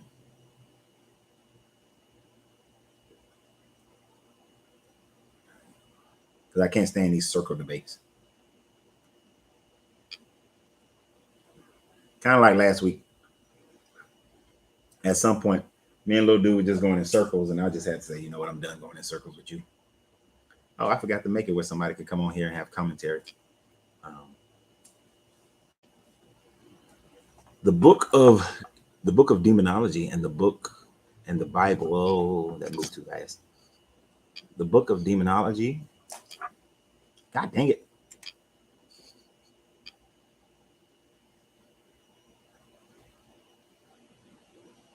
I'm 40. The book of demonology and the Bible, since King James authorized both, is what I say. Exactly. Now, you know, a lot of people do not know that. A lot of people, you know, I like the things you're saying. I'm gonna follow you. A lot of people don't really understand, don't know that the same King James who authorized the Bible also authorized a book of demonology. A lot of people also don't know the same Solomon who supposedly wrote what Proverbs and the book of Solomon, also wrote a book on demonology. Right? So both of them wrote these books of demonology. Solomon actually, in his book of demonology, he actually talks about the fact that he utilized demons to build the the first temple, that the construct of it was built by them. In Islam, it talks about Solomon doing similar thing, controlling demons through his books of demonology. I don't know a whole lot about that. When my Muslim guy comes today, I'm gonna re-ask him about that one, because me and him talked about that a little while ago. Right. So now, before you go too far away on that one, what's up, Donald? How you doing? My apologies. I meant to call you back, Donald, but my day got away from me. But what is a demon? Is a demon the negative construct that we believe as of it today? Because when you look at the word demon, it comes from the word daimon. Daimons were right there at the archangel level, and they were fierce warriors. They were very powerful. They were in God's court, according back in the day. You know, So a demon wasn't a negative thing originally. It became a negative thing later on, right? So when when they wrote their books of demonology, were they writing something negative? At the time, because they were more like entities to be controlled, either good or bad. Kind of like, and what does that sound like? It sounds like the jinn, to which we get the idea of genie, right? In Islam, you have jinn. You always seen it, especially, I know, what's my girl name over here? What's my girl? T Lynn. Since you 40, I know you seen it. You got the good look in the cartoons back in the day. The cartoons you had the angel of Bugs Bunny on the right shoulder, and you had the little devil of Bugs Bunny on the left shoulder. This one's telling him to do something good. This one's telling him to do something bad. Jinn didn't do that though back then. Jinn would just show you. A jinn would show you this is a path. You can take this pathway or that pathway. But there are teachings in Islam and teachings back in the day that you can control these jinn to do work for you. And you can control them to do good things or bad things. They're benign. They don't do either or. But as we modernize things into culture over culture, demon becomes a negative connotation. Has a negative connotation. So, and the jinn, which is jinn, I bet you all of y'all, if y'all rub the lamp, if just like people say, I wish I could win the lottery. If you rub the lamp, you'd be sitting up there thinking that the genie gonna come out, give you 3 wishes. You tell the genie what you want. That's the genie comes from jinn. That's the idea. You tell it. And the rubbing of the lamp is the spell work that you do to be able to control the jinn or to control the demons. And sometimes in our language today, we still use demon in a good way. If you like, damn, they use a demon in that bed last night. Well, that boy's a demon on the field, on the court.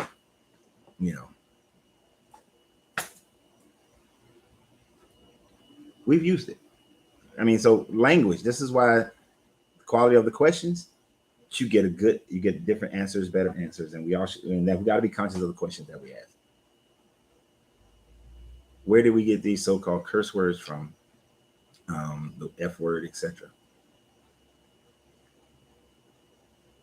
I mean, it's putting a curse on someone. And then different words have been chosen. Then some words just because of just the vulgar nature of the word. It's like saying shit. Shit is considered a curse word. All right. But you're not putting a curse on someone with the word shit. But God damn you. You're saying God, my hope is that God will damn you. That's kind of like throwing some of that in there. But let's try. I don't know if this is still up here, but somebody sent me a thing where they want to be on here with me. We'll see. Depending on how this conversation goes, we'll decide if we're going to do this today. Bring me in, Coach. I got you. Facts for God. Okay, what's going on, bro? Not much, man. We're going to see how long we can do this. If I have to stop abruptly, it's only because somebody walked in the door. And my business is supposed to be open. It's open right now, but nobody's here. Okay. You said what's wrong with the Bible, Exodus 1 and 2? Yeah, that's what we went over today. Been on it for like 2 hours now. Okay. Are you you're an atheist? No. A Christian? No, I don't claim any organized religion. I just I believe that the universe is created by a creative mind, but I don't believe that creative mind has been Geppettoing people left and right, nor can it be encompassed in one book or any book, because the moment you do that, you make it too small, because now your God can only be what your book says it can be. And that takes away from its ability to be infinite. Yeah, unless the book is infinite. So unless the book is only receipts, I don't think the book is like individual, because you believe that the book was written by individuals and not actual receipts of what the specific God claimed to do, right? Yeah, so to speak. Yeah, it's written by people. No God wrote any book. Yeah, what I'm saying is like you believe it was written by like this made up by people. It's a creation of people, yes. And the God of the Bible is false to you? Yes. Could I know why? Well, with his many contradictions, with his personality, that it invalidates itself as a God, as a true divine being. What's like one of the contradictions that you came across? So something as simple as far as the opening stance of Genesis, that it created man and woman on the sixth day, male and female, told them to be fruitful and replenish the earth is in its original text. But then on the chapter 2, it starts talking about creating Adam and Eve because God forgot to make it rain, so that there would be a man on earth to till the land. If you look at Genesis 2, it's actually day 3. Because it says on Genesis 1, day 3 is when he created the plants. Go to Genesis 2, it's actually the creation of, it's day 3. He created Adam and Eve actually on day 3. And day 6, he created other mankind. See, that's a doctrine thing right there. That is not anything factual based on that book. I'm just taking the book for what it says. And yes, that's no, it's not. No. If you think about it scientifically, and if you look at your God is a scientist, right? Everything didn't just poof into existence. Everything is created with a scientific process behind it and within it. All right. So if all those things were created, if that was day 3, then it would be an absurdity for chapter 2 to begin with. And on the 7th day, God rested, but he had not made it rain. And therefore, there was no herbs or anything on the earth. Now, let me be doctrinal in a scientific manner. If you do not have rain, there's only one or two things that can happen if you don't have rain. And if you go with number 2, that's a whole nother conversation. Number 1, without rain, everything on the planet, unless it's next to a long-lasting water source, will die. You have to have rain. So this is why I say he had not caused it to rain, and therefore there was no herb, no field. So then he caused the mist to come up to water the earth, and then and all the plants sprouted up. And then that creates your Garden of Eden and all this kind of stuff. So it is a second telling of I made a mistake as God because I didn't create rain. Now, number 2, you would have to go with the moon was brought to earth, which created a whole bunch of problems. And that's a whole nother story. That the moon wasn't an original planetary body in conjunction with the earth. But if you did that, you would be then taken away from, in Genesis, I think 4. I mean, Genesis 1, chapter 4, verse 4, where it talks about making the sun and the moon. Okay. I can show you from what I read that it is day 3. If you look at Genesis 2, Cain actually goes to a whole different nation to find his wife. And if we do look at Genesis 1 and compare it to Genesis 2, you see that the same events took place on day 3 with the rain. How does Cain go to find his wife on day 2 when you just said that Adam and Eve weren't created to day 3? No, I'm saying Genesis 2, not day 2, but Genesis 2. Okay.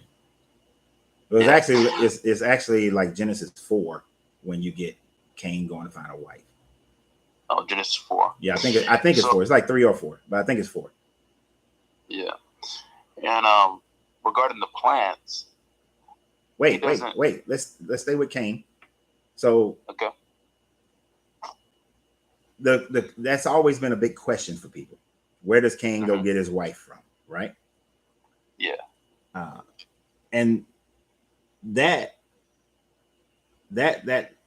whole thing where Cain got his wife from, this is why people say, this is why some doctrines, some Christian doctrines, some Jewish doctrines teach that man and woman were created on the 6th day, but then that Adam and Eve are a second creation because he had not made it rain. that all the, and he said, and there was no man to till the earth, that all the people or most of the people died out, because if there's no rain, there's no vegetation, then all the animals die, and then all the animals die, all the people die.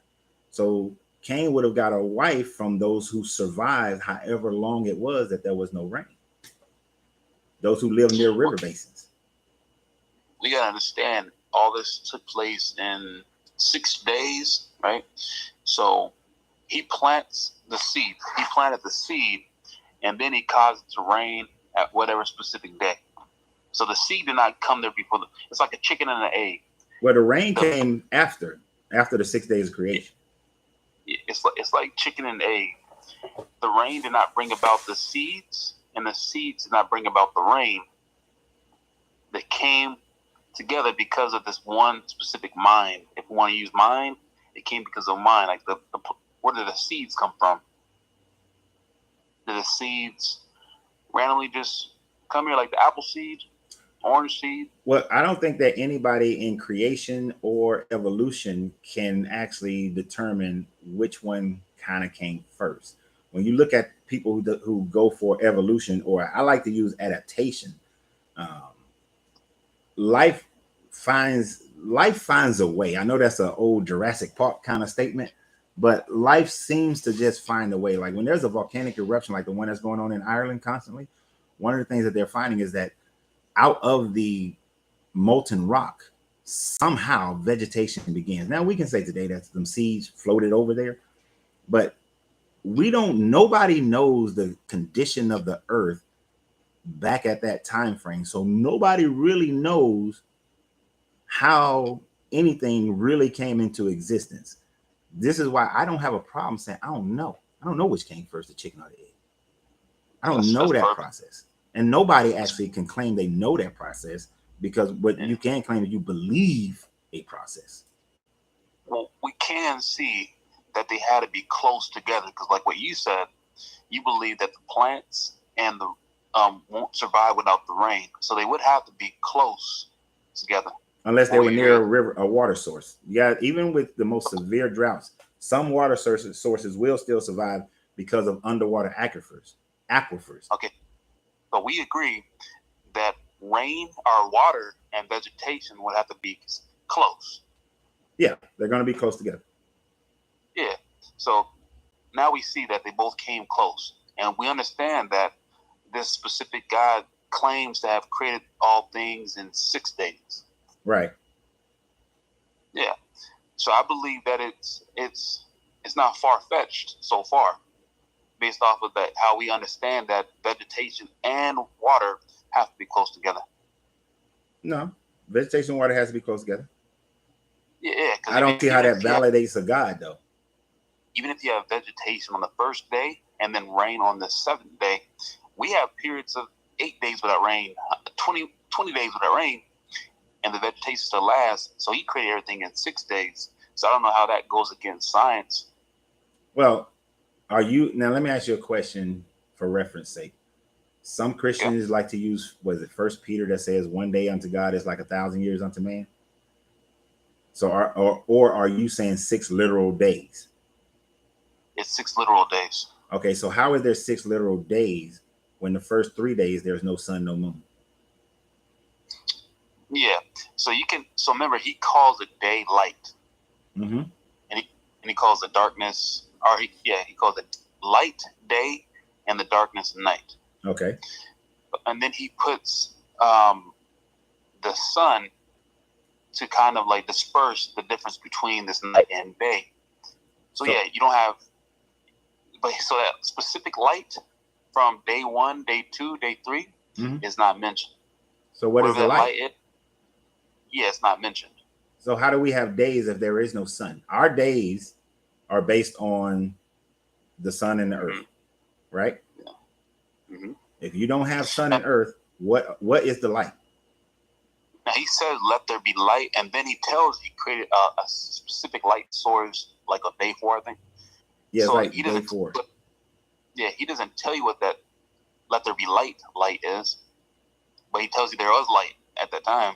So how is there a day with that specific light? If our sun, so did he like had a? So you saying, and I'm not being funny, there's a temporary sun, and then he replaces it with a new sun and a moon. It might not be a temporary sun. It doesn't go into detail about what that light was. But do you not see a hole with that? Like, okay, how do you have days without the thing that creates days? Well, remember, he only calls light day. He says he called the light day. So yes, he does give a specific source for that light, day 4. But all he does, like on Genesis 1:5, he says, "I called the light day." Yeah. See, I can't accept that. Like for me personally.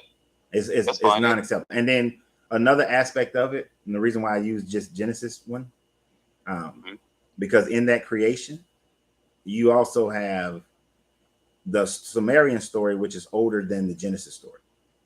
And you a cool. I'm mad at you, bro. I love these discussions. Yeah. You on all the time? We do spiritual stuff guaranteed on Tuesdays and Thursday at 10 o'clock. I try to be on time, but today I had to go to the bank and there was a lot of people at the bank. But so when you look at the Sumerian story, it talks about how they discuss how the earth was created in a similar fashion, but they moved the moon in. The moon wasn't already there. And then they talk about how Anu, Ninharsag, Enlil, and Enki were in the Apsu, and they said, let us create man in our own image by using their DNA to advance the adaptation of the hominid, the hominids that were in existence on the earth at that time frame. So they had that story, and that story was before the Hebrew story was ever created. Before there was any Hebrews, about 6,000 years prior to the Hebrews, you had the Sumerian telling their story of creation that is eerily similar, all the way up to a flood, to what the Hebrews then have in their story. And mind you, Abraham came from the city of Ur, which was a Sumerian city. So Abraham was actually a Sumerian who then changed and created the actual Hebrew people from that. And then that same story was still being told, a similar version of that story is still being told during the Akkadian conquering of the Israelite people and during the Babylonian captivity. So you don't even get a Hebrew written story until the 500s BCE with Hezekiah, where they're editing all these stories. So that's another reason why I don't accept this as a true version of a creator. And and it's filled with a bunch of human qualities. See, my version of a creator doesn't get angry. It's not jealous. What does he have to be jealous of? Does not genocide people. Yeah, but we can say my creator would give me candy on Wednesday. We can say anything we want. Now, I do want to say this though, bro. In those times in the Canaanite regions, they did have a specific practice of adoption. Like, for example, if they wanted, because they had polytheism back then, so adoption was common, and they would say that if their specific god adopted another god, they would call the adopted god a son. So in the Canaanite regions, there's a god named El, a main god, and they adopted what they would call Yahuwah or Yahweh, Ashereth, Asherah. Ashereth, Nabu. That's from like Nebuchadnezzar's region. Shamash, Dagon, all these specific gods. All these specific gods are talked about in the Hebrew receipts. I call it receipts. People think it's like one book, but it's actually just receipts. Now, so you're going to have similar stories because of the practice of adoption. It doesn't mean that one of the stories is false. And yes, you're going to have stories that are before the Hebrew text because there's other regions that worship their gods, Dagon, Shamash, Nabu, Asherah, other ones as well. Right? So you don't have a problem with older texts and then your Hebrew text adopting aspects of those texts? No, I'm not saying that the Hebrew text adopted. They could have adopted certain practices because they were pagans as well too. They did adopt. Some of them did adopt other gods too because they had multiple, not only Yahuwah, but whatever region they joined, they did have a practice at that time. Yeah, because El, Elohim, Yahweh, those were Canaanite gods before they were ever Hebrew gods. Well, Yahweh was adopted into their Canaanite gods, like No, and Yahweh was it was already around before the first ever yeah, it was mentioning of a Hebrew. He was a desert yeah. god. He was a Well, god that's of a what they. desert people. Well, that's their virgin because they adopted the god. I can show you the statues that they have and the text. There's a good video on YouTube that talks about this, where they adopted that god and took their practices and created their own story to make it a son of their god. Okay. Also, Well, if who you go is on they? Wikipedia, Who is they? Canaanites. That the Canaanites adopted the Hebrew? That was one of the gods they adopted. No, the god Yahuwah or Yahweh, if you want to call it Yahweh. That was not the only god they adopted. If you go on Wikipedia, you can see all of the gods that they claim have came in that region, but that was only the practice of adoption. But you do understand that to say Canaanite has two different meanings. Canaanite is a all-encompassing group of all the Semitic people of that region. Yep. And so Canaanite is inclusive of all those people, not necessarily one identifiable group. It is later on that Canaanites flip into one identifiable group. So, and with Yahweh already being a Canaanite deity, long before any Hebrews came around, how can the Canaanites adopt Yahweh from the Hebrews if they already had Yahweh prior to the Hebrews? They already had El before the Hebrews, before the Israelites. They already had those guys, because El is actually Enlil from the Anunnaki Sumerians. The name. So you got to think, from the Sumerians to the Babylonians is about 3,000 years. So you're going to get a lot of changes during that time frame. Remember, paganism is not new. No. So the practice of adoption was very common. And remember, Abraham lived in the region of Ur. So, and he already worshipped Yahuwah at some specific time, but he was not the only individual in that region. So, of course, that God was around for a while. It was just, that was not their main God. Their main God was the Father. All the adopted ones would be called sons, according to the practices back then. They would never call their main God a son, but always the main God was the Father. Yeah, well. And then the regions, because they also had Dagon, Nabu, Shamash, Asherah. They didn't create all these gods. They adopted it because they liked the practice. So how do you jive Yahweh and Asherah, well, husband and wife, until you get to 500, the late 500 BCE? No, that's another practice too. So if you want to create a covenant with another nation, they would make your God on the same playing field. They would create a story and call your God a sister, a brother, a twin even.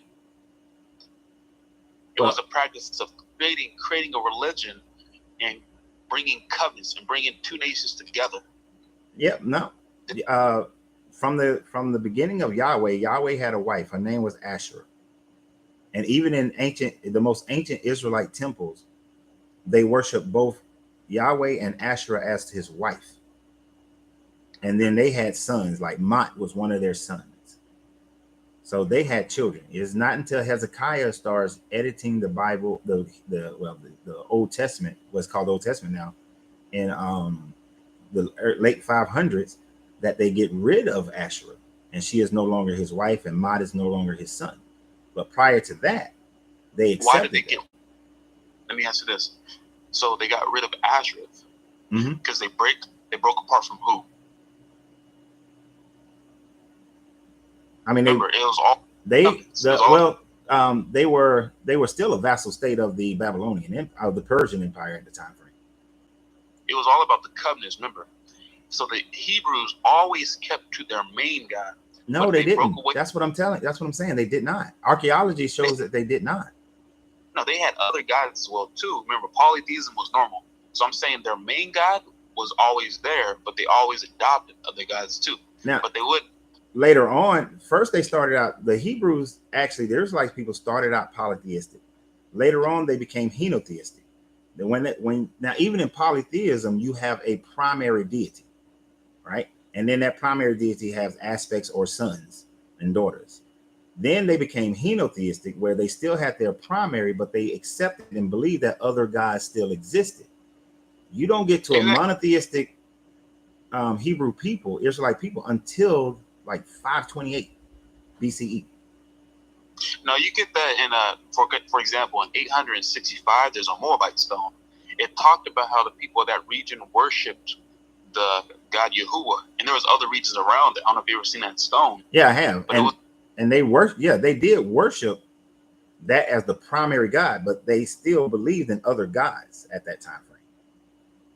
A lot of them did.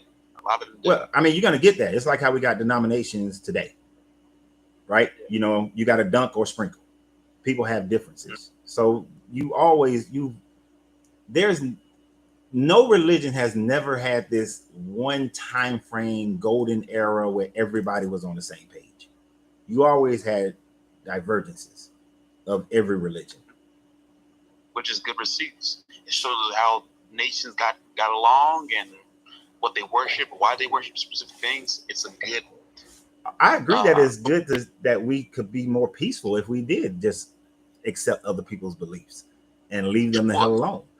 But we don't do that. That's what I was talking about earlier, that Hezekiah really began this whole thing of religious supremacy, you know. Well, and we've carried it forward. Yeah. Not all religions are members. So let's take away all gods for a second. The word God and the idea of a God all comes from a main idea. It's like a seed. So people adopt the idea of God and create their own ideas as time progresses. And that's what anything like the iPhone was just the main idea. But then you get similar aspects to the iPhone when they create their own Androids or whatever it is. It's just a seed. So the idea of God did not come from many people at once. Like this nation didn't say, let's just create this thing called a God, and another nation say the same thing from a whole different region.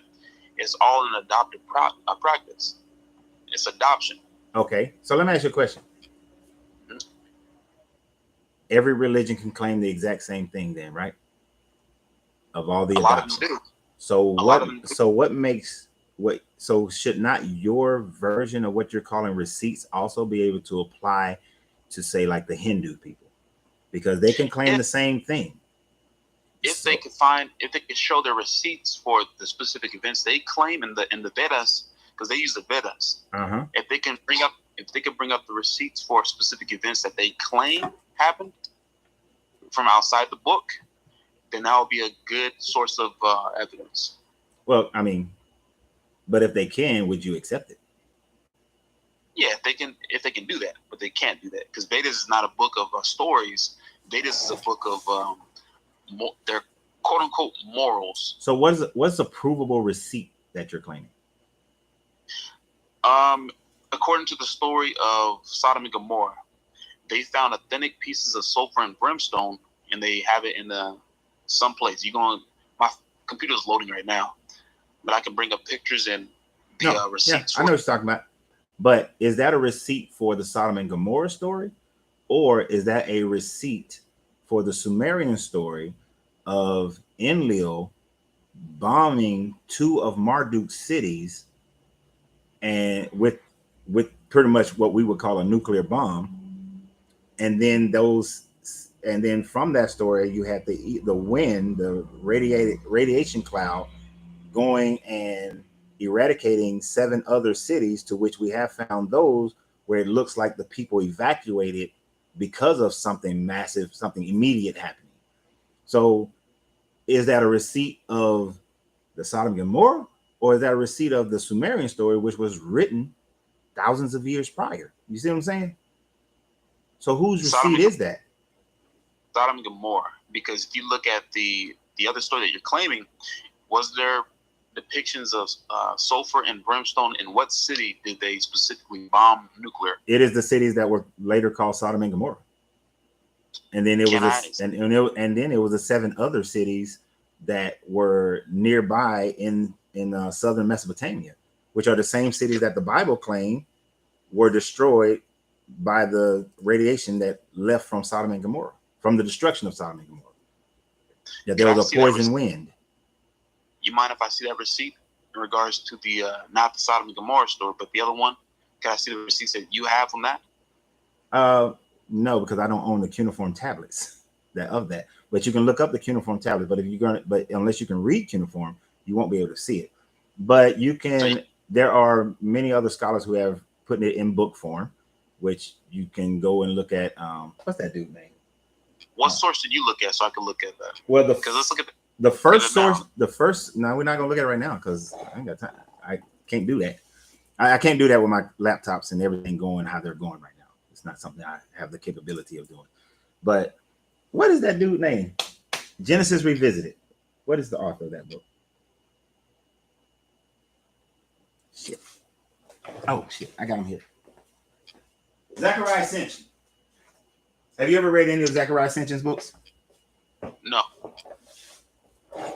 You can find it in Zechariah Sitchin's book. You can find it in John Allen West, who was a lot of the Egyptologists didn't like him because he was going against the normal stories that they were telling because he was finding other information. He was willing to look outside of the standard textbooks and actually look at what the earth was showing.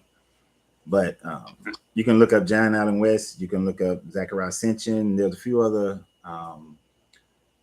I think David Icke also did some scholastic studies on that. But the Sumerian story happens. That's why Genesis is a major portion of Genesis is very similar to the Atrahasis. And you can look, you can read the Atrahasis, and you'll find some of these stories. So they were. Remember, seeds. It's all seeds. So it's not like two nations of people get the same idea at once, but the specific event creates the seeds for other people to write a story about. But just because the story came first, for example, the Hebrew Israelites did not get all the papyrus paper and collectivize all their specific evidence at once, right? You're going to have other nations see these and experience these specific events, and that's fine. That doesn't go against the narrative. That just shows us that the receipt is shared. Okay, so the receipt is shared. The Israelite people attributed it to their God. The Sumerian people attributed it to their God. That's the thing. You can't validate which God you can attribute it to because if they're based on what you're saying, if each one is attributed to their God, how do you validate? You can't validate either one of them that it is their actual God. No, the thing is we can if we look at the receipt of the whole. Like that's what I'm saying. Pull out the receipt and we can look at it. We can look at it and you can see that.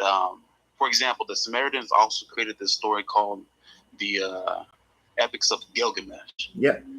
And it's a good little story.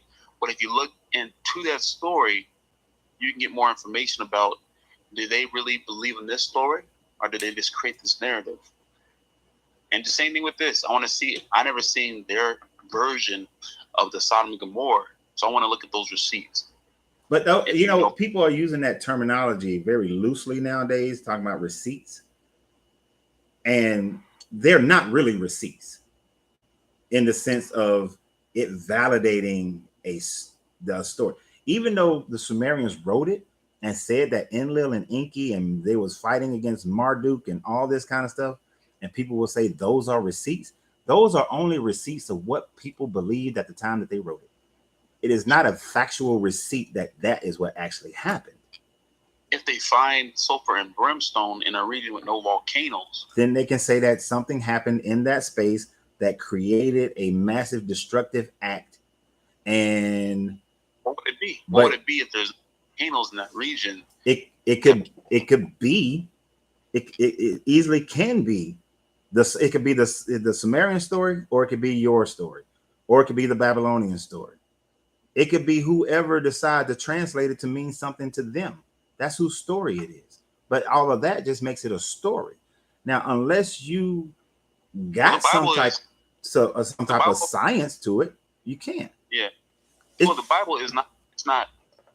You can see how the Bible's written. It's just people's accounts. Well, let me ask you a question. About, could it have been a meteorite? We know that the Earth is struck by meteorites often. Could it have been a meteorite? Would a meteorite do the same thing? Bring sulfur and brimstone? Yeah. No.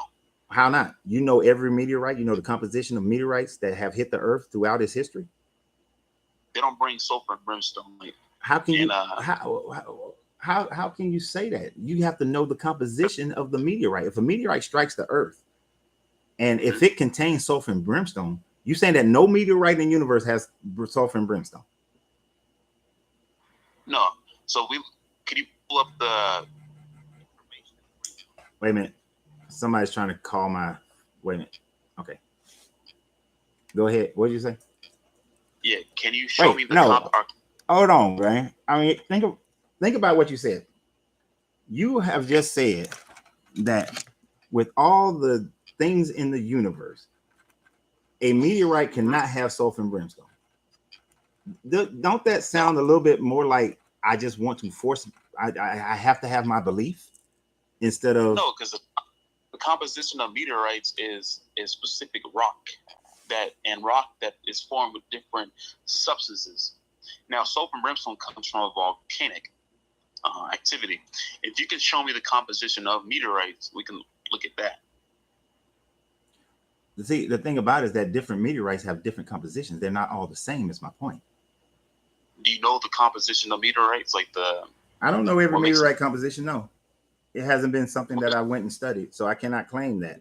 But what I cannot claim is that I know exactly what every meteorite is or is not. Yeah, because we can look at the composition and see the main component that makes a meteorite, and we can see if that was in that region in regards to what they collected. Oh, okay. So let me ask you another question. So it couldn't have been. The Sumerian story said they pretty much talking about they're launching rockets at each other. Could it have been rockets? Hold on for a second. What do you mean by?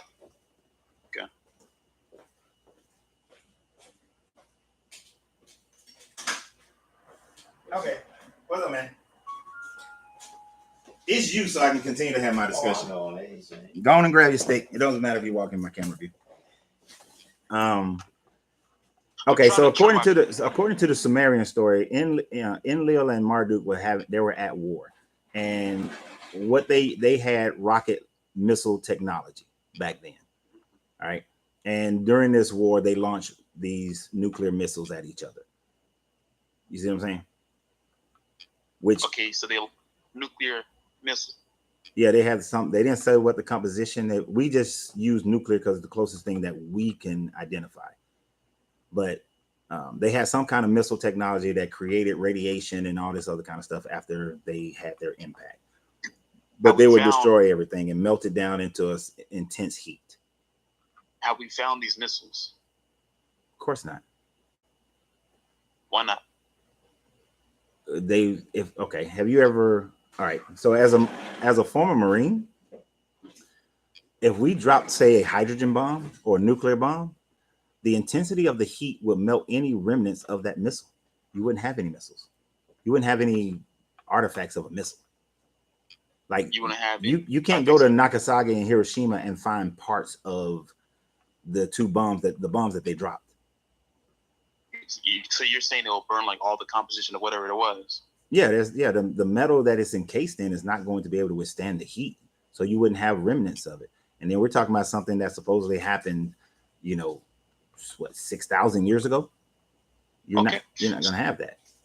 Okay, so your claim would be there will be no composition, but we're claiming there is sulfur and brimstone. No, I didn't say you wouldn't have any alterations that's made to the ground.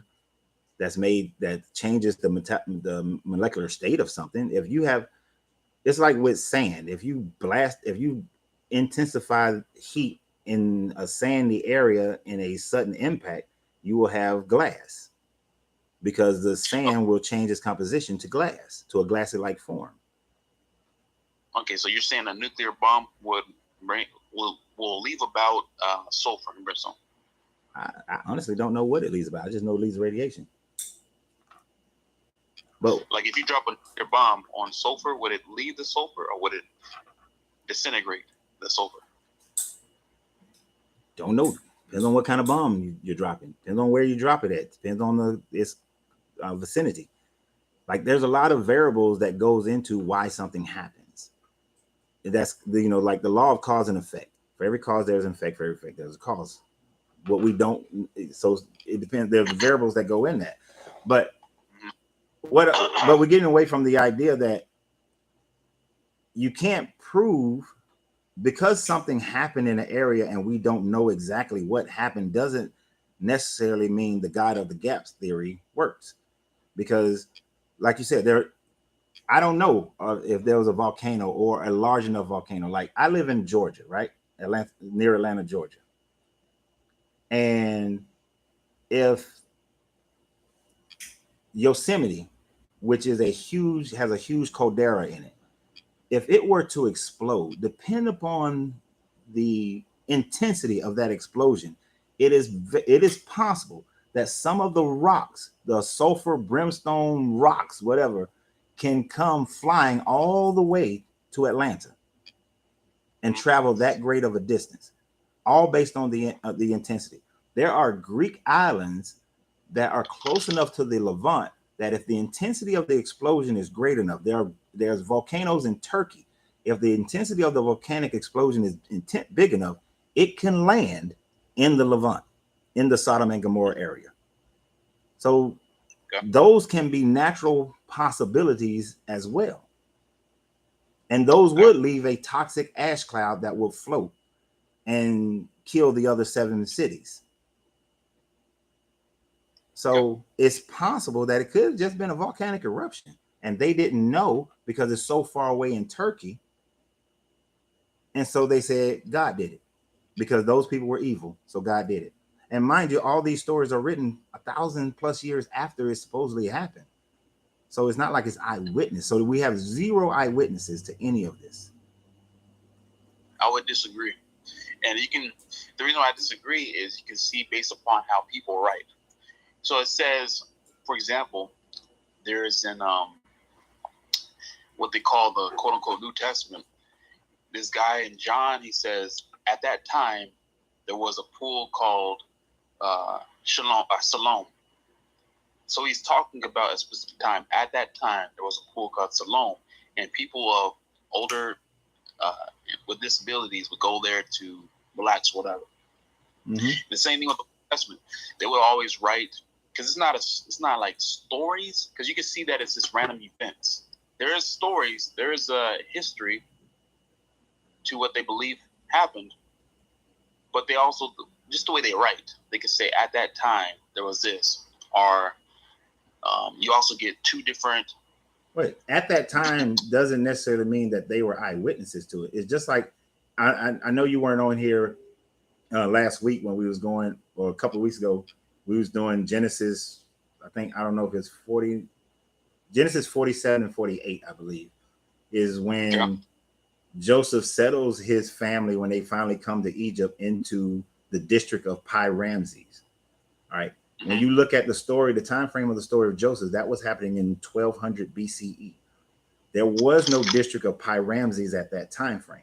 But by the time that this story is being written, about 800 years later, there is a district of Pi Ramses that's in existence. So when they said at this, that they settled in Goshen, which is called Pi Ramses, what is called the district of Pi Ramses, those people 800 years later know that Pi Ramses exists, and they're just claiming that this area of Goshen is the same spot.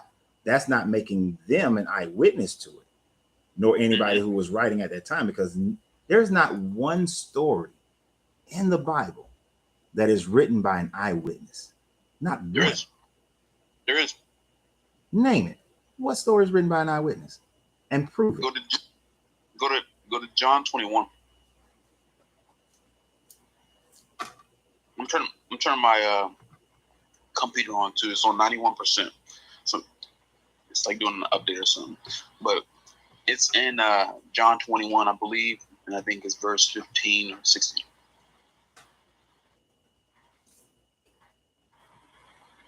You're going to see this individual named Lazarus, the one that Jesus loved. It's going to talk about how he wrote down the events. And they also say that this is the individual that laid his head upon Christ. Okay, but you realize that just because somebody claimed that they was there doesn't necessarily mean they were there, because the book of John was Hold on written. a second. Your claim was this. Claim was this. Mm-hmm. Your claim was that it doesn't have any claims of eyewitnesses. I'm showing you a claim of an eyewitness. No, I didn't say that. If I said claim, is not what I meant. That it claims it. The book claims to be eyewitnesses, but what I'm saying is that there is actually no eyewitnesses that wrote these books. Like John is the oldest version of John. I believe the version of John that we have was written like 164 years after these events supposedly happened. Like, yeah. So remember, it's not written, but compiled. Right. It was compiled. Well, no, I mean, you got to write something to compile them together, but it's not. It's when you look at John written 120 something, 160 something years after the supposed events happened, and these events happen by an unknown writer, because John is not the actual writer. They just attach the name to it. They don't know who wrote it at all. The Catholic, what becomes Catholic Church, said this is written by John. We're gonna call it John. No, well, they can say that, but that's not true. It's only compilations. Like Matthew, Mark, Luke, and John are not supposedly the authors, but it's compilation. Because if you look at the stories, they're not even how do you say it? Dang, what's the word? They're compilations, is what I'm trying to say. Because you can see that it's random events. It's random events at random times. And some of the events contradict, which shows us that it's different people's perspectives. There's one individual that says... You just say that these books contradict. Yeah, not all contradictions are bad. I want to ask you something. Or I want to tell you something. When you're trying to say that this is the inerrant word of God, that makes that contradiction bad. The inerrant word of God should not contradict at all. Yeah, nobody said the word of God. The word of God is in it. The word of God is in it. But remember, there's word of Peter, the word of Paul, word of individuals that have their own perspective. Okay, so now I have a better idea of you now. So what you're saying is that you accept that there is the word of God within the book, but the entire book is not the word of God. Well, there's the word of men that are inspired, I believe. But they have the ability to show their own perspective, which is what I'm trying to show you. Like, not all contradictions are bad. Because if we look at an accident today, two people see an accident. One individual sees that the driver had a red shirt, while another individual sees the same accident, but they see that the driver had a blue shirt. But they describe the same event. Now, I haven't seen this example in the Bible, so I'm saying I would say this. Oh, I got an example of that in the Bible. Yeah, let me look at the resurrection story. Who was there? What is that? Who was there? Where were the angels? When was the rock rolled over? All four gospels got a different aspect of. And that's what I'm bringing up right now. So remember, it's perspective. One individual focused on two angels at the tomb, while this other individual focused on the third individual. It looks like a contradiction. It doesn't really match the car analogy that I'm bringing up. But from the outside perspective, somebody can say, look, there's a contradiction. This person focuses on 2. This one focuses on 3. So we see different perspectives, which shows us that there's more than one perspective of this one event, which is the seed. The seed. Oh, my computer's on now. So now I understand. I understand what you're saying, because it's I call it the all that matters argument. It doesn't matter if I'm telling you that it was 3 people there, it was 3 ladies, or it was 4 ladies and Peter, or however many people where the angels were. None of that matters. The only thing that matters is that Jesus rose, right? That's the all that matters argument. But if we're talking about you being in a court of law compared to a religion, all that matters doesn't work, because in a court of law, sure, we can decipher, and whether he had on a blue shirt or a red shirt, that doesn't matter how the accident occurred and who was at fault. That's what the judge is really trying to get to. But when you're talking about this is a book that I'm going to live my life by, and it is the inerrant word of God, all that matters. Every aspect of it matters. I'm not making the claim, the all that matters claim. And so that's one thing I'm not making. And also I'm saying the word of God is in it. But I'm also saying that there's the word of man that have the ability to show their own perspective. Because remember, it's only a compilation of what people experience. It's not one individual writing it all and saying two different things. It's different perspectives. This person focused on 2 angels. For some reason, this other individual focused on 3. But they talk about the same event. So we can look at different perspectives. That's why the ones that say that they're written for by Matthew, Mark, Luke, and John, the Bible doesn't even say that. This is only their hypothesis. But actually, if you look at the breakdown, it's a compilation of information rather than a story told by one individual. Well, Matthew, Mark. I'm with you to a certain degree on that one. I believe it's more than a compilation. When you talk about the 4 Gospels, you're also talking about, to me, is the legendizing of Jesus as well. Because when you start from the first book and go, and by the time you get to John, first book, Jesus only performs a couple of miracles. You get to John and he getting bigger and bigger. So it's the same process that we legendize someone. But here's something that is more specific that I would like to ask you, because that part seems like we're going to go in a circle.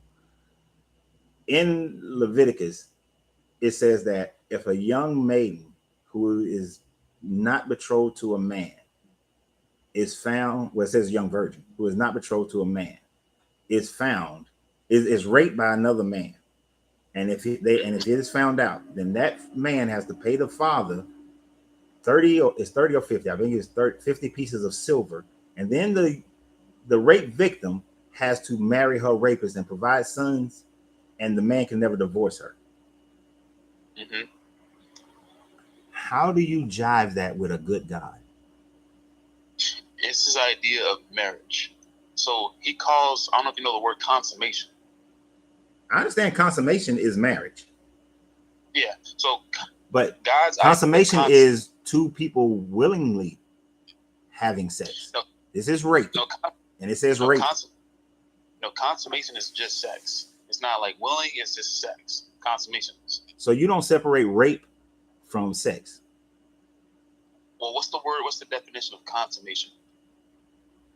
I mean, I get what you're saying. Consummation is having sex, but yeah, you're saying that rape is consensual.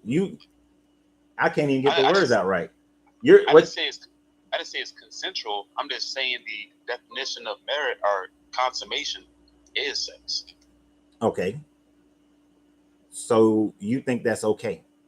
No. So what God sees, if you look at his laws, he goes against divorce. He goes against what? The Israelite divorce. Uh-huh. With the Israelites, he dealt with the Israelites in this time. If they consummated, whether it was consensual or not, he's now going to make you stay married to that individual. Take care. You took her virginity. Now he's going to make you take care of her. Right? It was the men that had more power at that time. Women didn't have a job. They couldn't go to Target, sign in, work, make some money. Now they have to take care of the woman that they are, right? All because of the word consummation. They sealed the deal. Okay. So consummation, the action of making a marriage or relationship complete by having sex, intercourse. All right. This is a point at which something is complete or finalized. All right. So that's the definition of consummation. Now, exactly. But remember, my question was, you are cool with your God saying that this rape victim has to marry her rapist, has to stay with her rapist. No, I'm not giving my feelings at all. I'm just saying God's idea of marriage is consummation. So he's not looking at the feelings of if she's happy with it or not, or if he's whatever.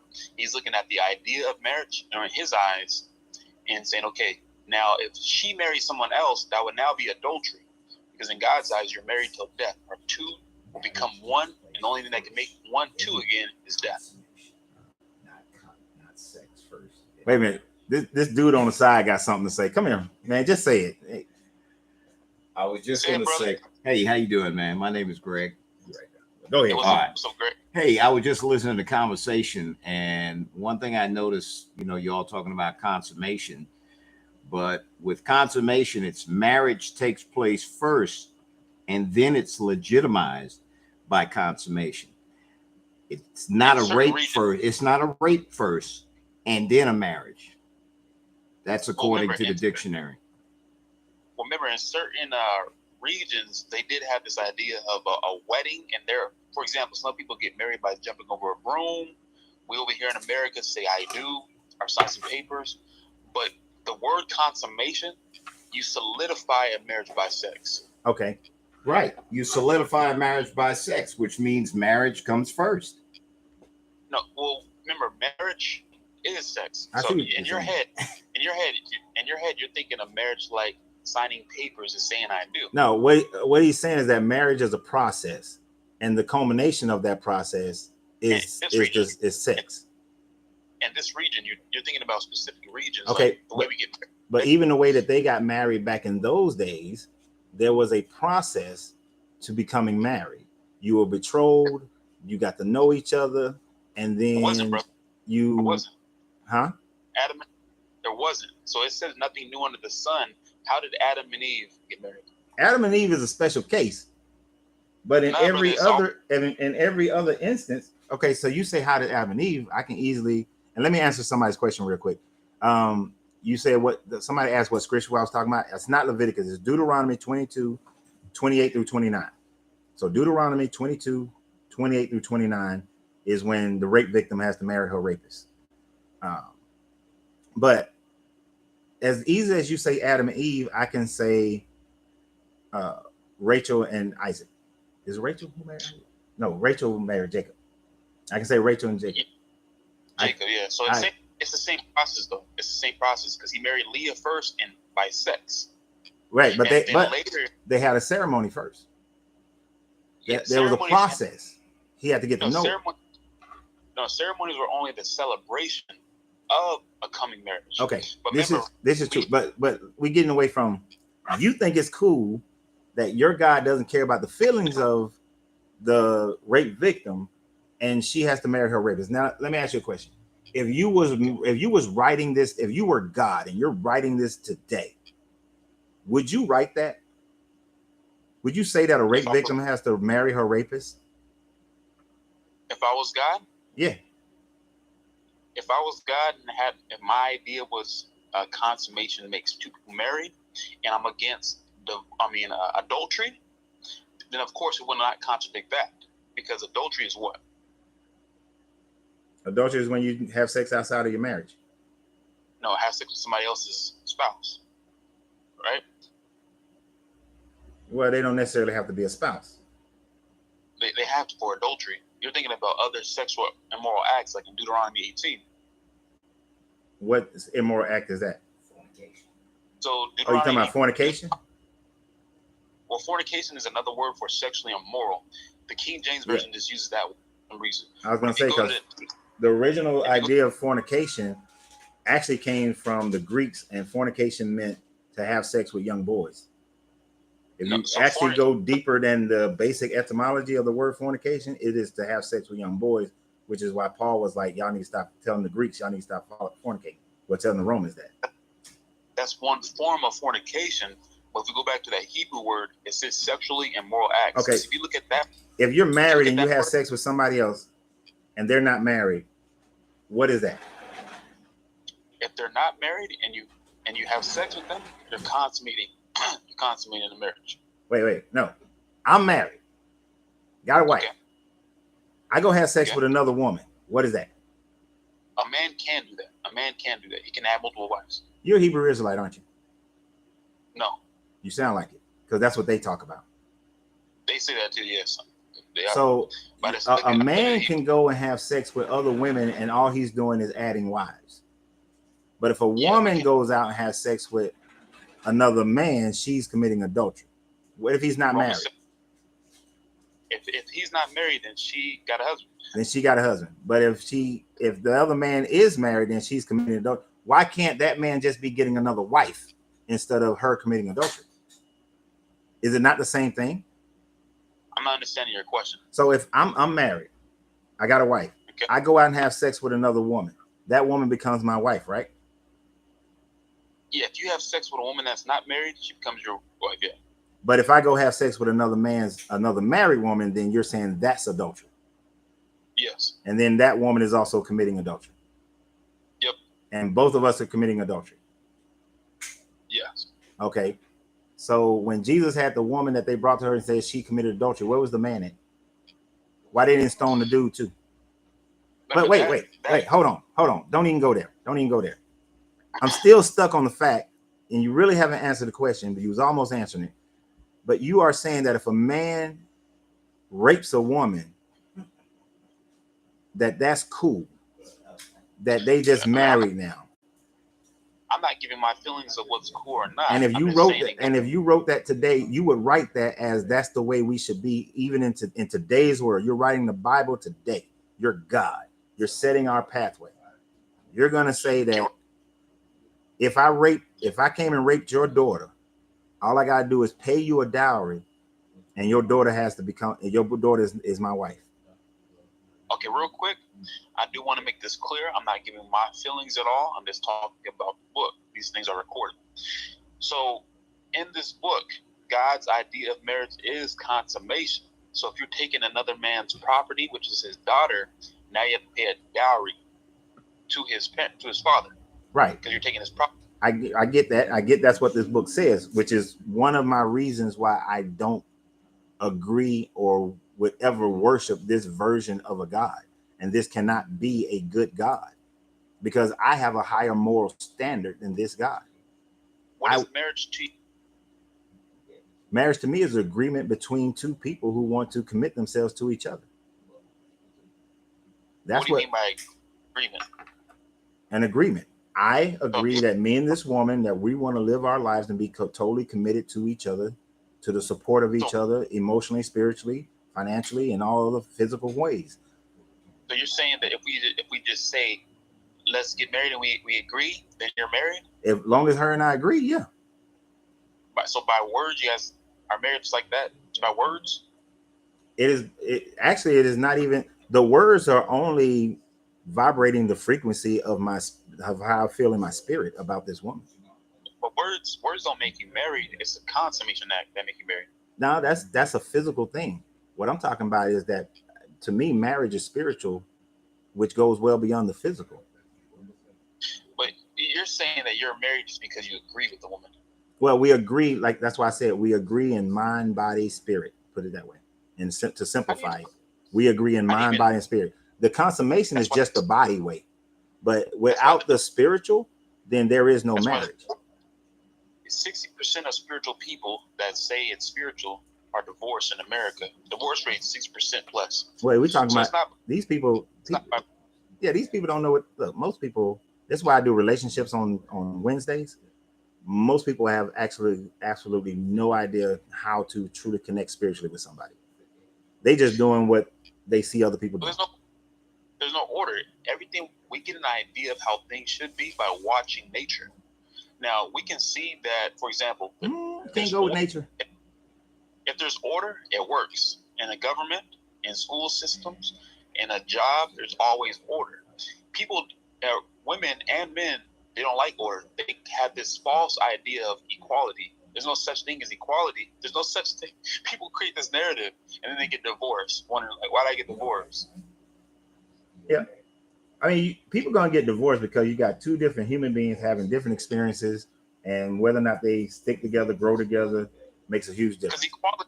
Because this idea of equality causes you to get divorced. There's no such thing. We create this fairy tale thing. Let's be equal. No, it's not always about being equal. Me and my first wife, we had a very traditional marriage. I'm the man, you the woman. These are my roles. These are your roles. I'm the leader. I'm your servant leader. You submit to me. You wouldn't be divorced if that was true. You wouldn't be divorced if that was true. You would not be divorced. No. That's where you're making a mistake.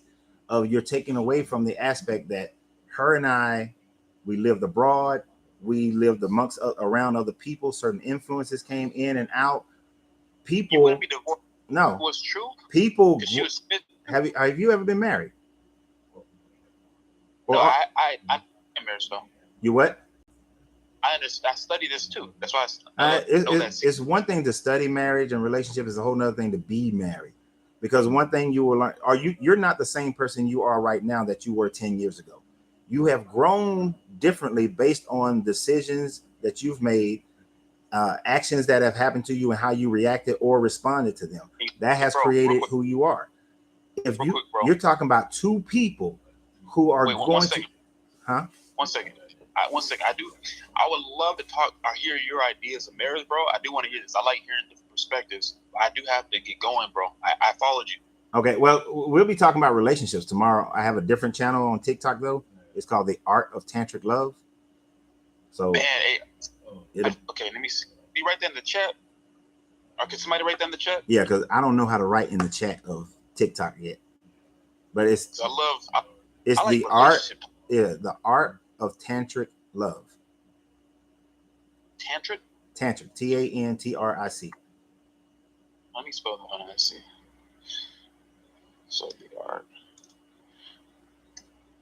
art of yeah, the ARTHEARTTANTRICLOVE. Oh, there's somebody wrote it down. All right, well, yeah, because I gotta go too. Because now this other dude now walked in here. All right, hey, appreciate this conversation, man. No, I appreciate you too, man. You were much better. It is much better to have somebody that I can have a peaceful conversation with instead of some of these people who they just want to like criticize your character the whole dang on time. Yeah, I never criticize anybody. Like we all believe what we believe. I appreciate that, bro. Yeah, at the end of the day, I always tell people, long if the Bible or whatever you believe keep you from killing, murdering, raping, and stealing, I'm good with you. Stay right there. You know what I mean? We ain't got to agree as long as we respect each other. Exactly. All right, thank you. I appreciate you. I don't know how to take you off, so you have to do it yourself. I ain't figured that part out yet. All right. So for everybody else, I appreciate you being here, but we got to go since I got this Harley Davidson rider in here violating my space. Oh shit. I'm sorry. There were people making comments all on TikTok, and I wasn't seeing none of it. Oh, y'all saying stop complete waste of time. Biblical marriage is considered to have sex in the Old Testament. Yep. Rape meant to touch. We began using the word rape in the sexual term in the 1900s. Yeah. I don't know. I just can't accept the God that says it's okay for me to, if a man rapes a woman, she ain't been betrothed to nobody. Now it goes into a whole nother thing later on, talking about if she is betrothed to somebody, if they're in the city and she screams, then she doesn't get killed. If she doesn't scream, then she and the man get killed. If they're outside the city, then only the man get killed. It don't matter to me. If you rape somebody, your ass is gonna get killed. If I was God, it's just that simple to me. And I'm not gonna make the rape victim marry the rapist, but it's just the whole idea that at the time frame that these people wrote this book, the value of a woman was only in her chastity and her ability to have boys. That's it. She had no other value, and that's why those are in there. Deuteronomy, what did I say earlier? It was Deuteronomy 22. Yeah, Deuteronomy 22, 28 and 29. So a lot of people who read this book, they skip all that stuff. They don't read that stuff. So, that's how I got to get down with that. But so tomorrow, The Art of Tantric Love. I appreciate the person who put that on there on Facebook, the Facebook group, The Art of Tantric Love, my regular YouTube channel, and on TikTok, The Art of Tantric Love. We're going to talk about relationships tomorrow. I have a subject matter, but that brother we might change it and talk about spiritual marriage. What is it and why these people can't have a marriage because they're just connected physically or financially. But, and then what causes that spiritual break? What causes it to break? Life is a bitch. That could cause it to break. So I've got to be out of here, entertain the foolishness of these two gentlemen over here, eat my lunch in one of them face so he can be jealous. But y'all have a great day. Look forward to seeing you guys if you're on these channels. TikTok, YouTube tomorrow. The other two channels, I see you guys on Thursday, where we're going to talk about the demiurge and Gnosticism. So have a great day. Remember, you have to free yourself to be yourself because your greatness is non-negotiable. Good journey, good vibrations.